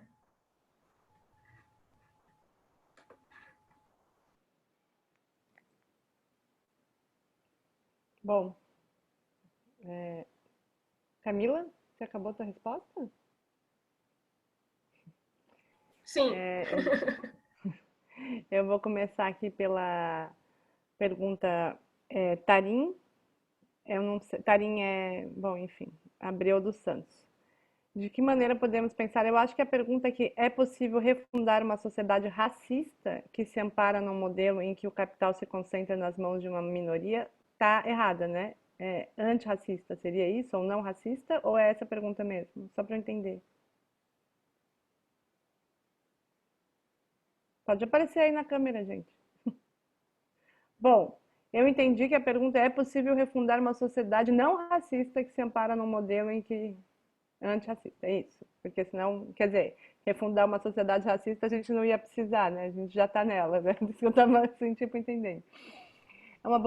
Eu acho uma pergunta ótima para a gente pensar exatamente na luta antirracista, que é a outra pergunta, que a luta antirracista ela amplia, né, como pensar a sociedade. É muito difícil que a gente esteja na luta antirracista e apoie política econômica de austeridade, por exemplo, né? A gente pode até estar na luta antirracista e não estar, né, tipo, pensando... A gente pode estar pensando numa social-democracia, assim, de qualquer forma, assim, né, menos uma política social-democrata, tal como foi, sei lá, a política, né, do Lula, etc. e tal, que vai ampliando espaços. Porque o que acontece, né? Uma política de austeridade econômica tal qual, né, e o Estado ele é muito pequeno, não tem como fazer política antirracista, né? Porque se a gente apoia o Estado mínimo, o acesso à educação, o acesso à saúde, SUS, os maiores SUS dependentes é a população negra, né? A gente não pode estar na luta antirracista apoiando privatização do saneamento básico, como é que foi agora, o saneamento a privatização da água. A gente já sabe quem que vai ficar sem saneamento no Brasil. São os povos indígenas, são os povos ribeirinhos, são os povos negros, os povos periféricos, as favelas, né? Então, essa tua pergunta, né? A gente não tem espaço numa política, numa sociedade, né? Super liberal e econômica que cabem muitos poucos. A gente não tem espaço para brancos nessa sociedade, né? Então, assim, o racismo vai se articular como uma forma de quais vidas são as primeiras a serem excluídas, né? As primeiras a serem excluídas são as indígenas, as negras, né? Todas os tipos de estereótipos e preconceitos vão servir ao capitalismo, né? Nesse sentido que essas são as primeiras vidas que valem menos, valem menos economicamente, então o trabalho dela vale menos, não é à toa que a gente paga tão pouco para os empregados domésticos, para os trabalhadores, né, domésticos que trabalham com jardim, construção, que essas pessoas são, né, na nossa população em geral, a população racializada, negra, indígena. Então, obviamente o capitalismo faz assim, né? Agora, há sociedades, vamos pensar Cuba, né, que não são capitalistas e que têm racismo. Eu vou explicar no sentido que, racismo no sentido de que há humanos que simbolicamente valem mais e há humanos que simbolicamente valem menos. Por exemplo, o valor cultural da Igreja Católica é superior, né, em Cuba do que o valor cultural das religiões de matriz africanas. Então, a ideia de que há culturas, né, superiores e culturas inferiores, mas que isso não vá dimensionar se a pessoa pode estar na escola ou não, como é na escola pública ou privada, porque a gente tem uma sociedade mais democrática, né, nesse sentido, né? Isso não quer dizer que toda sociedade democrática vai existir, ou em outros tipos, vai existir sem racismo, sem machismo, sem hierarquias, simbólicas que humanizam ou desumanizam, né? As hierarquias, né, nas sociedades machistas, mesmo as sociedades que não são capitalistas, né, muitas delas fazem que as mulheres trabalhem muito mais, né? As divisões de papéis fazem que as mulheres trabalhem o tempo todo e que são obrigadas a ter relações sexuais mesmo sem querer, né? Então a gente tem outros tipos de violências que podem acontecer. De fato, né, numa sociedade capitalista, isso aumenta em 20 mil vezes, porque ela estrutura economicamente o acesso a recursos. Eu acho bem difícil que a gente consiga refundar uma sociedade sem hierarquias, e aí todos os tipos de hierarquias raciais entrem dentro do capitalismo, tal como ele é, porque a gente precisa de uma massa de manobra que a vida não vale nada, né, para poder circular dessa forma. Então, é bem difícil estar na luta antirracista apoiando um sistema econômico de austeridade, né? Isso com certeza. Se eu então, assim, a luta antirracista ela amplia também quais é a política econômica, qual é o que você pensa de Estado, né? Qual é o papel do Estado na sociedade, né? Não dá para ter um Estado mínimo naquele sentido. A gente viu agora com o Covid que o Estado mínimo funciona, né? As pessoas, né? Tipo, não podem se proteger, então elas têm que sair para trabalhar, né? No sentido, se a gente for pensar. Mas aí a gente tem, por exemplo, uma sociedade, né, social-democrata, liberal, que não está fora do capitalismo, né? Por exemplo, porque a gente tem tinha um Estado forte que sustentava essas pessoas, né? Agora, como o capitalismo é muito global, né? É, esses países que conseguem, tipo a Alemanha, a Suécia, a Dinamarca, eles conseguem, né, essa social-democrática e dar para todos, muito em função do que foi, né, a colonização e tipo o trabalho em países outros, né, países escravizados. Os outros viram pessoas de outros países, né? Como nós estamos na periferia do capital, os outros do nosso país somos nós mesmos, né? Tipo, aí os negros, indígenas, ou seja, os outros somos nós mesmos. Naquele capitalismo mais global, os outros estão lá. Quem está lá colhendo café, fazendo cacau, né? Em países africanos para essa pessoa na Suécia comer o chocolate dela. Então, muda, né? O trabalho escravo não está lá no próprio país, mas está lá em outro, né? Então, é difícil pensar uma sociedade globalizada, né, no sentido do capital, né, que não tenha racismo, que não tenha hierarquias minimamente, né? A gente poderia acabar a hierarquia de raça e ia ter que ter outra, né, fundante, né? Não sei se eu acho que eu respondi assim. Então, a pergunta é possível refundar uma sociedade racista que se ampara no modelo em que o capital se contenta nas mãos de uma minoria? Não, não é possível, né? Então, exatamente a luta antirracista ela é uma frente dentro de todas as outras, né? Como a psicologia pode contribuir para o debate antirracista? E aí, voltando, né, a gente tem duas coisas que estão na base da luta antirracista. Um é o reconhecimento, né, e o outro é a redistribuição. São dois pedidos fortes, né, que havia, né, política dos movimentos sociais, que articula naquilo que a Nancy Fraser vai falar de redistribuição e reconhecimento. A redistribuição está ligada aos acessos a recursos, terra, saúde, educação, etc. e tal. E o reconhecimento está ligado ao lugar simbólico, né, dessas pessoas, né, na cultura, o cabelo, a beleza, a contribuição dessas pessoas para a humanidade, né? Então a psicologia tem muito o que trabalhar neste lugar simbólico, né? Como que se lida com esses lugares simbólicos na luta antirracista, ou seja, no reconhecimento de humanidade que não seja centrada, né, nessa humanidade branca, e como que isso se articula, né? Agora, tem muitos trabalhos de psicologia que tem o que fazer. Por exemplo, os psicólogos são RHs, né? Como é que eles contratam as pessoas, né? Os psicólogos trabalham com saúde, qual é a visão de saúde, né? Inclusive, a gente tem uma ciência que é muito pautada numa... O Brasil é muito louco, se a gente for pensar. A gente tem uma população que acredita no invisível, certo? É muito raro as pessoas não acreditarem no invisível. Sei lá, quem é do candomblé acredita no mundo invisível. Quem é indígena acredita no mundo invisível. As pessoas acreditam em signos, que é um mundo invisível. Ou seja, nós temos um mundo invisível quase compartilhado como algo de uma brasilidade, né? São muito poucos os ateus que não acreditam em nada, em nenhum mundo invisível. Os católicos vivem falando com o santo, acreditam em mundo invisível, né? E a gente, por exemplo, tem uma ciência que trata pessoas e lida com pessoas na saúde que desconsideram o mundo invisível que essas pessoas acreditam, né? Completamente. A psicologia desconsidera o mundo invisível né? Porque todos os pacientes quase acreditam no mundo invisível, né? Então, só o fato da gente incorporar outros, né, possibilidades de pensar o mundo, né? Que é muito do Brasil e não de Europa, porque na Europa sim tem muito ateu que não acredita em nada. No Brasil é raro, muito raro uma população que não acredita no mundo invisível. E isso não ser um assunto tratado, por exemplo, na psicologia, já mostra do como somos colonizados e de como tratamos de um povo que não é o nosso povo, desconsiderar por si só o mundo invisível. Então tem muito que a psicologia pode fazer na luta antirracista, que é já começar a considerar, né, essas culturas na qual é a população brasileira indígena, negra, etc e tal, elas se configuram e começar a pensar quem são os brasileiros, porque a gente não trabalha na psicologia com brasileiro, a gente trabalha com um homem abstrato branco europeu, quase sempre isso, né? Então isso é algo que a psicologia tem muito que mudar. Mas enfim, podia falar horas como é que a psicologia pode contribuir no debate antirracista, mas esse eu dei um exemplo. Mas o sentido é que sempre há o que fazer na luta antirracista com a psicologia, né? Desde na clínica, na saúde, na educação, né? nas instituições e por aí por diante, né?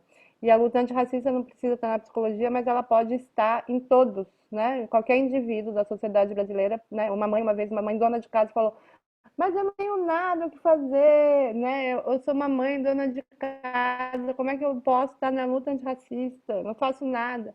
Falei, bom, teus filhos vão na escola, a escola é uma instituição, você já perguntou se na escola tem a Lei 10.639? Que história da África que eles têm? Que história de Brasil eles têm? Você pode cobrar isso. Você já pensou quais são os filmes e os desenhos, né, que os teus filhos assistem? Só tem loira de olho azul trabalhando de princesa? Olha aí, você já está fazendo uma formatação de ele aprendendo a supervalorizar esse lugar do branco. Então, há sempre, todos os dias no teu cotidiano, se você vai pensar, vou botar um desenho para o meu filho. Eu posso ser antirracista nesse momento? Pode.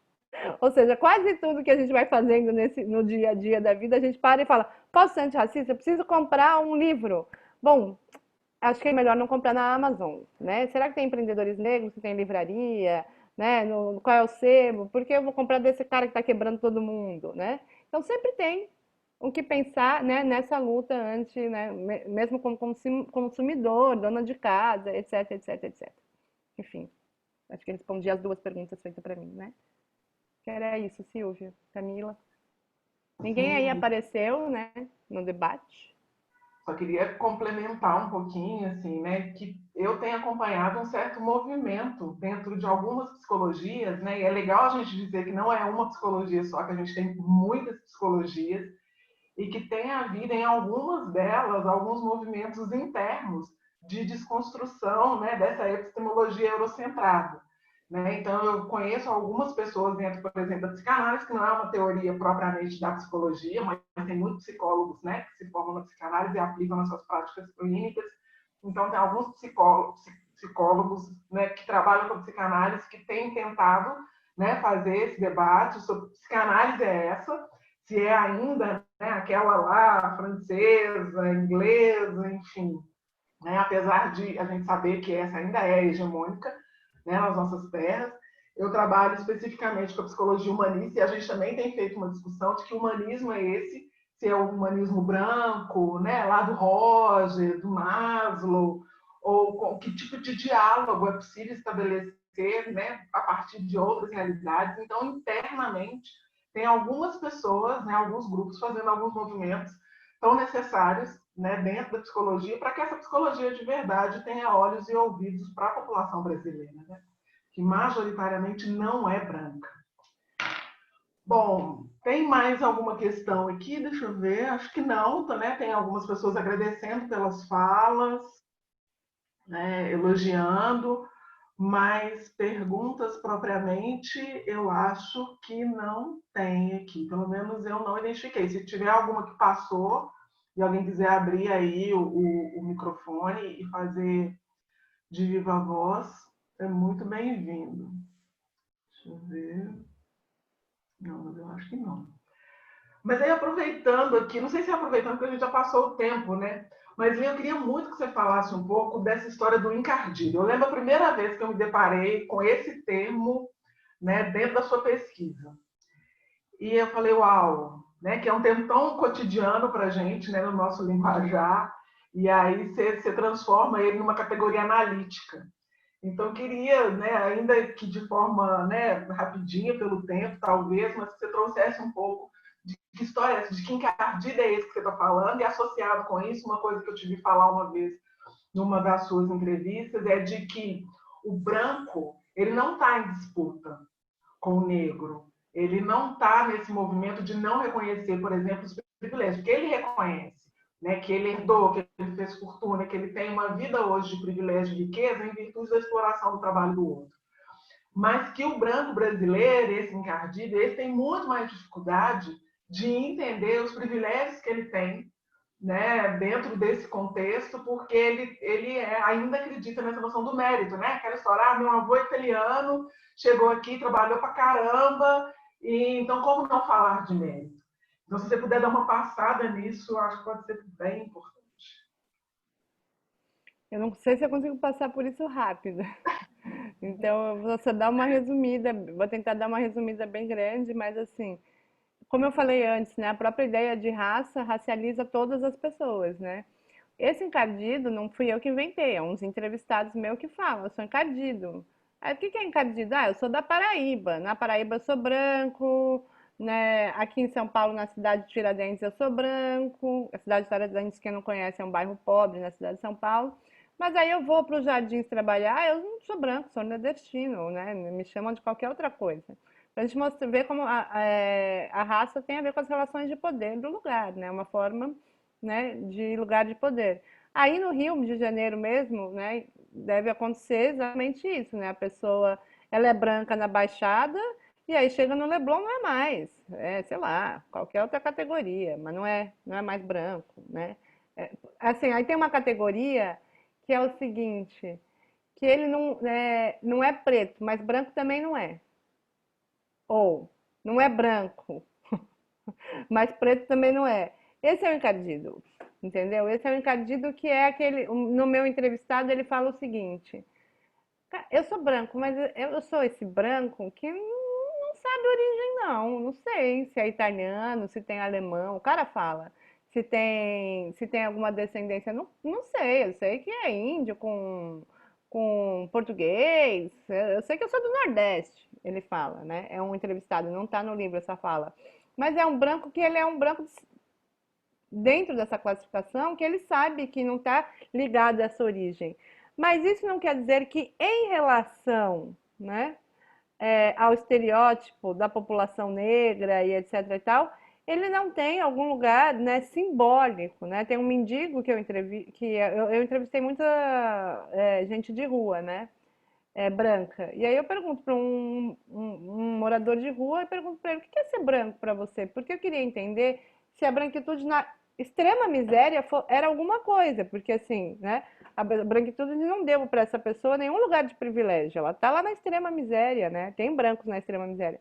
Aí ele fala, né, eu posso entrar no shopping para cagar, o meu colega não. Ou seja, isso não estou falando que a vida dele é boa, mas na extrema miséria a branquitude aparece ainda com um dispositivo de humanidade, né? E aí tem um outro morador de rua que fala que recebe dinheiro, muito mais que os colegas dele, né? Que é como se a branquitude fosse um mecanismo de pegar e tirar, né, esse branco desse lugar, né? Um pacto, né? Bom, esse branco está fora do lugar. Assim como tem o negro fora do lugar, que é quando os negros atingem aos lugares de poder muito grande, que as pessoas levam um susto, por que levam um susto? Porque a gente na sociedade brasileira aprende que há lugares para brancos, lugares para negros. A gente tem toda uma etiqueta racial da sociedade brasileira que todo mundo aprende todos os dias e ninguém consegue falar, porque é um tabu, né? Mas a gente fala de raça o dia inteiro. Vai na feira, é ô alemão, ô negão. Todo mundo fala de raça o dia inteiro, só não consegue falar seriamente, né, nesse sentido, né? E aí o que que acontece? Essas pessoas são muito nomeadas pela raça, a população de rua, né? E esses brancos de rua são, né, falam nesse sentido de que mesmo nesse lugar ele tem um privilégio. Isso não quer dizer que ele é o branquíssimo, porque o meu branquíssimo da tese é quem detém o poder econômico, né? Então tá ligado na minha tese, assim. Óbvio que essa ideia, né, de divisão, mas você perguntou quem é o encardido, é esse. O encardido o que nos Estados Unidos é meio que chamado white trash, né? Tipo, um branco de uma... E aí, essa pessoa, de fato, é difícil você falar para uma pessoa que está muito ruim na vida que tem algum privilégio, certo? É mais difícil. Se eu falar com um branco descendente de português, quando eu vou dar palestra, né, descendente de ex-fazendeiro, eu pergunto, quem teve terra aqui? Quem é português? Eu pergunto isso. Quem é descendente de português? Se tiver alguém aqui na plateia, fala. Vocês têm terra? Herdaram terra? Não tem um que fala não. Todos falam. Então, assim, é difícil que você pergunte isso e a pessoa não reconheça que há um lugar, né, de herança. Agora, perguntar para quem está na miséria, né, e falar que mesmo nessa miséria há um lugar da branquitude, então é mais difícil de você falar, porque de fato a vida dela está ruim. Porque, assim, privilégio branco não quer dizer que a vida da pessoa é maravilhosa, só quer dizer que a raça não está atrapalhando a vida dela, né, nesse sentido. Acho que, não sei, mas o encardido tem várias outras coisas também, mas é por isso que é mais difícil falar com essa população, porque de fato a vida dela não está boa.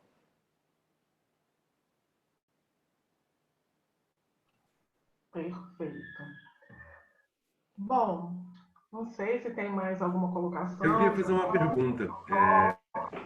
Eu tenho eu sempre estou muito em contato, até por causa do trabalho, sobre o fator do complexo do Branco Salvador, que é uma discussão que é muito trabalhada nos Estados Unidos, mas eu não vejo essa discussão acontecendo muito aqui no Brasil, que tem muito isso, aquela foto clássica de a pessoa vai para a África, tira foto com 10 africanos e é o único branco ali. Então, esse complexo de Branco Salvador, e aí perguntando para a Camila e também para a Lia, e na Camila na parte de relações internacionais, qual é a visão dela, e para a Lia, se esse complexo de Branco Salvador se encaixa também no fator dessa superioridade que você citou, em si, que também o branco não só vê como evoluído, mas a única possibilidade de sair dessa involução é a salvação branca também. Não existe uma salvação por si só, tem que ser o branco para tirar. Então, eu sei que vocês não falaram muito disso, mas me veio muito, porque eu trabalho com isso, eu queria ver a perspectiva de vocês duas. O tal do white savior, né? Quer responder, Camila, antes? Quer, Silvia? Pode falar. No Brasil tem sim esse nome. Tem a tradução para o white savior. Tá nas redes aí, pode procurar. Síndrome da Princesa Isabel. Eu já estava até traduzindo diretamente, Complexo do Branco Salvador, Síndrome da Princesa Isabel, vou até anotar, obrigado. É a síndrome de que, tipo, o que é a síndrome da Princesa Isabel, né? É que os negros estavam ali em movimento abolicionista há séculos, estavam lutando, fazendo quilombos, fazendo revoltas, revolta de Malê, etc e tal. E aí é colocado na Princesa Isabel o lugar, né, da libertação. Então, assim, no Brasil tem esse termo, sim. O pessoal aí na rede, na internet já está usando.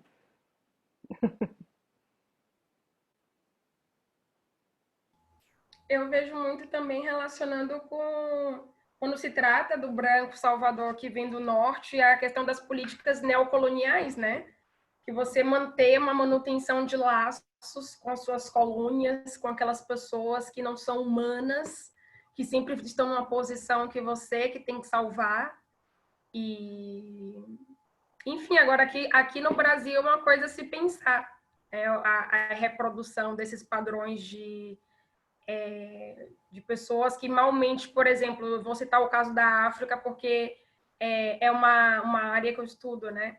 Então, de pessoas que às vezes pessoas que vão para a África e não sabem minimamente informações sobre a África, mas já foi lá para, não sei, fazer um trabalhinho voluntário, tá ali tirando foto, já vi várias pessoas tirando fotinha com meninos, crianças negras e enfim, então para mim eu não sei nem como categorizar isso, mas assim, quando é do norte, né, norte, vamos dizer assim, do desenvolvido, eu vejo a coerência nisso, né? Coerência não, mas enfim, eu vejo a relação, né, que eu vejo muitos países, por exemplo, especialmente a França, empreendendo essa manutenção dos laços, seja pela parte econômica, seja pela parte turística, seja pela soft power, ou seja, poder que não é duro, mas é o poder que seja pela cultura, né, pela língua.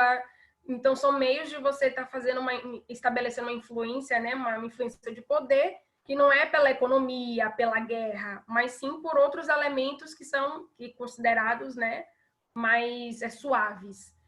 Então, é isso. Agora, aqui do Brasil, eu nunca pensei assim em fazer uma correlação do que seria essa questão, porque eu também pensei nisso também quando apresentei minha tese, porque eu falei assim para a pessoa que estava na banca, né? Um professor que estava na banca, eu falei assim, nossa, eu quero ir para a África, quero ir para lá, não sei o quê. E ele falou assim, tá, vá para lá, super apoio. Mas você não esqueça que aqui no Brasil a gente também tem questões a resolver. Então eu estava olhando tanto para fora e não também olhava para dentro, que a gente também tem questões, não é que porque lá, isso em termos econômicos a gente está falando aqui, né? De questões de desenvolvimento, enfim. Porque quando a gente pensa em África, a gente pensa, não, vou fazer um trabalho voluntário, vou me inserir dessa forma, e tem várias formas de se inserir, né, nos países africanos. Então, eu parei para pensar e eu falei assim, até minha visão está estereotipada da África. Tipo, tá, eu tô indo para lá, mas é porque eu vou ajudar. Porque eu não vou aprender também, entendeu? Então, eu acho que é uma questão também de vivências, de percepções. E, enfim, aí já foge da minha área. E talvez da professora Lia, né, de analisar, assim, mas já foge um pouco da minha área. Mas eu acho que fica uma questão a se pensar.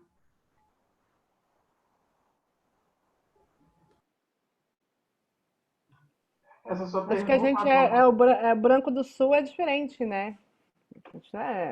A gente nem é branco. É só sair daqui que nem é branco, nesse sentido. não, eu só ia dizer que esse tema que o Ador traz, né, me fez voltar à mente uma fala que é muito corriqueira em alguns espaços, de que aqui no Brasil a gente defende a assistência social e não a justiça social. Então, essa coisa de ir para a África, essa coisa da missão civilizatória, religiosa, enfim, mas que não tolera a possibilidade de ressignificação, né, dos contatos, das estruturas, isso que Camila traz também, né? Eu vou para lá para levar, né? Eu não vou para lá para aprender nada, né? Porque aqui é que está a produção, aqui entre aspas, né?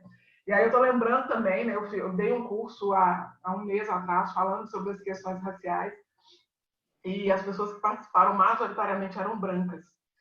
E aí, quando a gente foi falar disso, eu dei uma atividade para elas fazerem, e essa atividade, como resultado, era delas se apresentarem racialmente. E aí, muitas delas dizendo de que só se entenderam numa posição de subalternidade ou de questionar a própria branquitude quando saíram do Brasil. E que aí, sim, experimentaram um certo desconforto de não poder, num formulário de hotel, marcar branco. Uma delas falou isso, falou, não, porque quando eu cheguei, não lembro mais no país. E o próprio ali atendente do balcão falou, não, mas você não pode marcar branco, você vai marcar latina. E aí ela conta do tanto que isso foi desconfortável para ela, pela primeira vez, já adulta, de estar num lugar que não era da hegemonia, que era garantida para ela aqui no Brasil. Ok? As coisas me vieram com esse tema. Bom, queridas, queridos, mais alguma coisa? Lia, se quiser complementar, trazer mais algum ponto, algo que a gente talvez não tenha passado por aqui. Camila, da mesma forma. Alexandre, João, porque eu estou vendo aqui que no chat não tem, né? Só tem os agradecimentos, os elogios, e questões não temos mais. Então, eu queria só fazer desculpa, eu estou sem câmera, tá, para ligar, mas eu queria só parabenizar, né, pela mesa e dizer uma coisa que eu acho bem importante, porque eu entendi que vocês têm preocupação, né, com conflitos, né, em como manejar conflitos, e eu acho assim que buscar a paz, eu acho que não é o que está em questão, né, eu fico pensando assim. Eu acho que a gente não deveria buscar a paz, né? Mas, assim, buscar, né, cada vez mais compreender, por exemplo, né? Eu eu como pessoa branca, né, também falando, né, professora universitária também, sou da psicologia, como a Lia, né, e sou da URGS, né, da Universidade Federal do Rio Grande do Sul.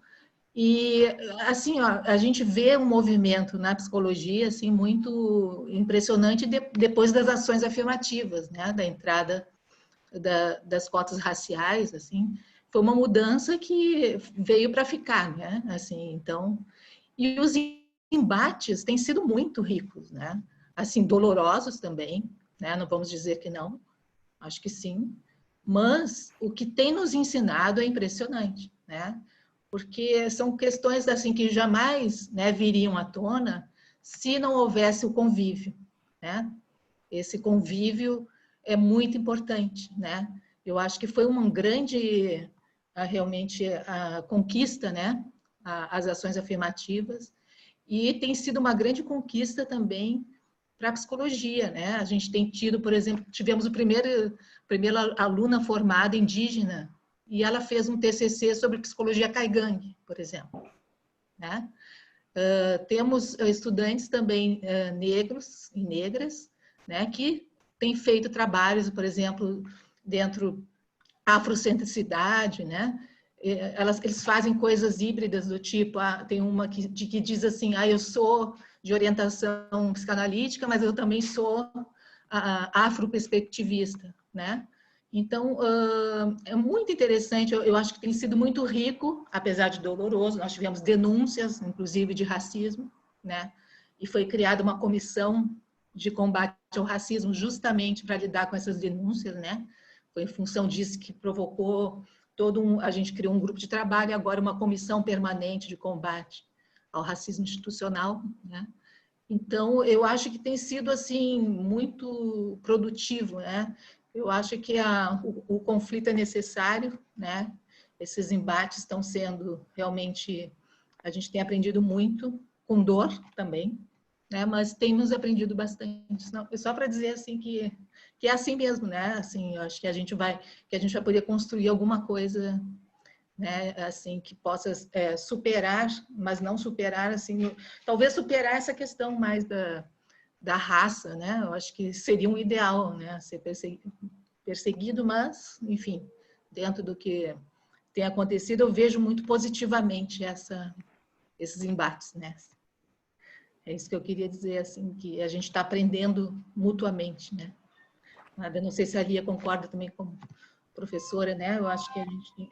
E as cotas, né? A presença. Ou a Camila também é professora, né? Ou está também fazendo mestrado, enfim. E a Silvia, não sei, né? Também se a Silvia também está na universidade, mas a gente vê uma coisa muito positiva, assim, esses movimentos todos. Assim, né? Mas parabéns por essa discussão de hoje também. Obrigada, Desculpa, não Lia. poder aparecer aqui. Opa, pode concluir.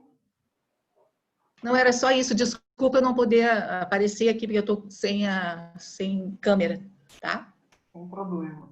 Obrigada pela sua contribuição. Eu acho que esse tema que você traz, a gente poderia fazer uma outra informação circular sobre ele, que é sobre essa nossa entrada na universidade, o que isso significa, quais são os impactos, tanto para a universidade, para a produção epistemológica, para nós, população negra. Eu acho que tem muita coisa que a gente precisa conversar sobre isso, mas aí é um outro encontro, num outro momento, né, para a gente focar especificamente sobre isso. Com certeza. Obrigada. E aí, Lia e Camila, para as considerações de vocês. Bom, gente, eu só agradeço, né? Toda a produção de conhecimento eu tento divulgar, assim, meu maior trabalho é, assim, tipo, divulgar, fazer live, vídeo, TED, o que for, eu acho que é para isso que a gente produz conhecimento, pesquisa, né? Se a gente não conseguir sair da universidade e transformar isso em um debate público, ainda mais com um tema que importa o Brasil, então eu acabo sempre aceitando os convites, por mais que eu fale, não posso mais, eu tô cansado, eu acabo, porque eu acho que é né? Um trabalho, então, no sentido de que está tudo aí, está na rede, quem quiser ver live, quem quiser informação, quem quiser livro, eu sou daquelas que mando PDF mesmo, né, na ideia de produção. E eu até falei para eles, né, para o João e para o Alexandre, quando eles me convidaram, eu falei assim, olha, Ultimamente eu não tenho feito coisas assim de graça, mas eu faço assim, peço para que as pessoas contribuam, né? E não para mim, mas porque é uma causa, né? Em geral que vocês estão aprendendo, todo mundo está aprendendo. Eu não aprendi sozinha, né? Eu aprendi com o mundo me ensinando, e esse mundo me ensinando é a população negra, foram os movimentos negros. Então eu sempre peço para apoiar alguma instituição negra, que foi a que eu, né, passei para eles aqui, que é uma vaquinha de solidariedade em tempos de coronavírus, que está aí, que tem sido da Uniaf em São Paulo, que eles têm realmente levado várias cestas básicas para a população negra carente, que está realmente sem nada. Vocês podem entrar, é um trabalho muito sério. Então, qualquer valor, né, não é para mim, vocês podem ver que não é para mim, nem passa, né, é direto para a Uniaf, uma instituição, né, que é coordenada pela Colisão Negra por Direitos, né, é muito séria. Então, né, eu peço sempre no final para o pessoal contribuir, quem puder, né, qualquer coisa, já é uma ajuda para eles que estão todos os dias em movimento, né. E agradeço muito o João, o Alexandre pelo convite, a Silvia, a Camila e todo mundo que estava presente. Bia, só ia te pedir, você falou um segundo livro, e você mandou o link do primeiro, ou pelo menos coloca o nome do segundo livro, eu fiquei super interessado. Ah, tá. Quer Bora. colocar aqui, jogar aqui no chat pra gente? Uhum. Bem, eu agradeço muito pela oportunidade de estar aqui. Eu acho que é isso. A palavra desse ano, de 2020, porque muita gente está falando, a gente tem que cancelar esse ano porque foi horrível, porque nada deu certo. E para mim, assim, se alguém pergunta sobre o meu ano e como eu posso caracterizar esse ano, para mim foi um ano de oportunidades. Então, foi um ano que eu tive muitas oportunidades para difundir conhecimento. Como a professora Lia falou, eu acho que nós, pelo menos eu, estou na academia para a difusão do conhecimento e para a democratização do conhecimento. Então, eu não acho válido eu ter todo o conhecimento e não fazer as conexões do conhecimento e repassar elas para gerar debates. Então, eu acho que esses locais são de extrema importância para a gente fazer isso, né? A gente compartilhar nossas visões de diferentes áreas. E, enfim, eu estou muito feliz de ter participado. Obrigada pelo convite, obrigada à professora Lia e à Silvia. E, enfim, boa noite. Bom, eu que agradeço também a participação e a aula verdadeiramente dada por vocês duas, por compartilharem de maneira tão generosa tanto conhecimento, né, e sobre a trajetória também de vocês com esse tema, e por oportunizar da gente estar aqui mais uma vez falando desse tema, né, como eu falei no início, tão fundamental, né, para todos e todas nós que acreditamos sim que a gente pode viver um dia, né, numa sociedade de verdade igualitária, né, em que a gente possa implodir o conceito raça. Mas para implodir, primeiro a gente precisa reconhecer, né, e tecer novas considerações a partir, né, desse reconhecimento.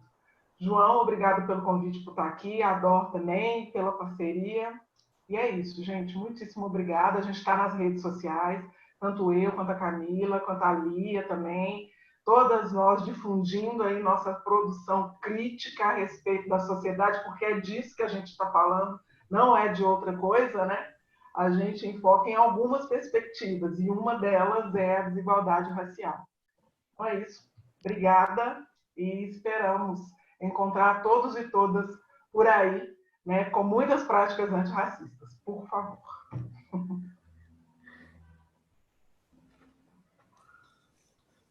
Maravilha! Acho que já está encerrado, não preciso mais nem falar mais nada. Mas deixar só registrado aqui o agradecimento. Não é só uma formalidade, realmente é impressionante, né, quando a gente coloca pessoas que entendem sobre temas que são importantes para falar, a quantidade de coisa, parece que o cérebro vai expandindo e a gente percebe quanto a gente é míope ou cego para coisas que são tão claras, né? Então, enfim, Queria agradecer vocês pelos insights, pelas novas reflexões aí. Queria também falar para todo mundo que está participando, isso aqui é um espaço realmente para fazer conexões, então tenho certeza que tem gente que se identificou com as coisas que a Silvia falou mais especificamente, a Lia falou mais especificamente, a Camila falou mais especificamente. Então, procurem, né? As três têm trabalhos bem relevantes, cada uma na sua área. Então, procurem elas para aprofundar. Já estou fazendo o nome de vocês, mas eu sei que vocês estão abertas a isso. E é isso. Não vou falar mais, porque eu acho que o último recado essas palestras ficam todas gravadas no YouTube. A gente tem um canal lá, Informação Circular. Então, nos próximos dias a gente vai subir essa aqui também, mas as anteriores estão. A anterior, por exemplo, foi com a própria Silvia como palestrante sobre comunicação não violenta, e tem mais uma que foi sobre mediação empresarial. Então, aproveitem lá para quem quiser distribuir aí, gostou da palestra e quer que outras pessoas tenham oportunidade de ver, ela vai estar lá disponível. No mais, realmente obrigado aí, Silvia, por participar mais uma vez, contribuir aqui com a Informação Circular. Camila, também, por contribuir aí generosamente com a sua experiência, seu conhecimento, e Lia também, por contribuir aí com o seu conhecimento, sua experiência também. É isso. Boa noite para todos e obrigado. Boa noite. Boa noite.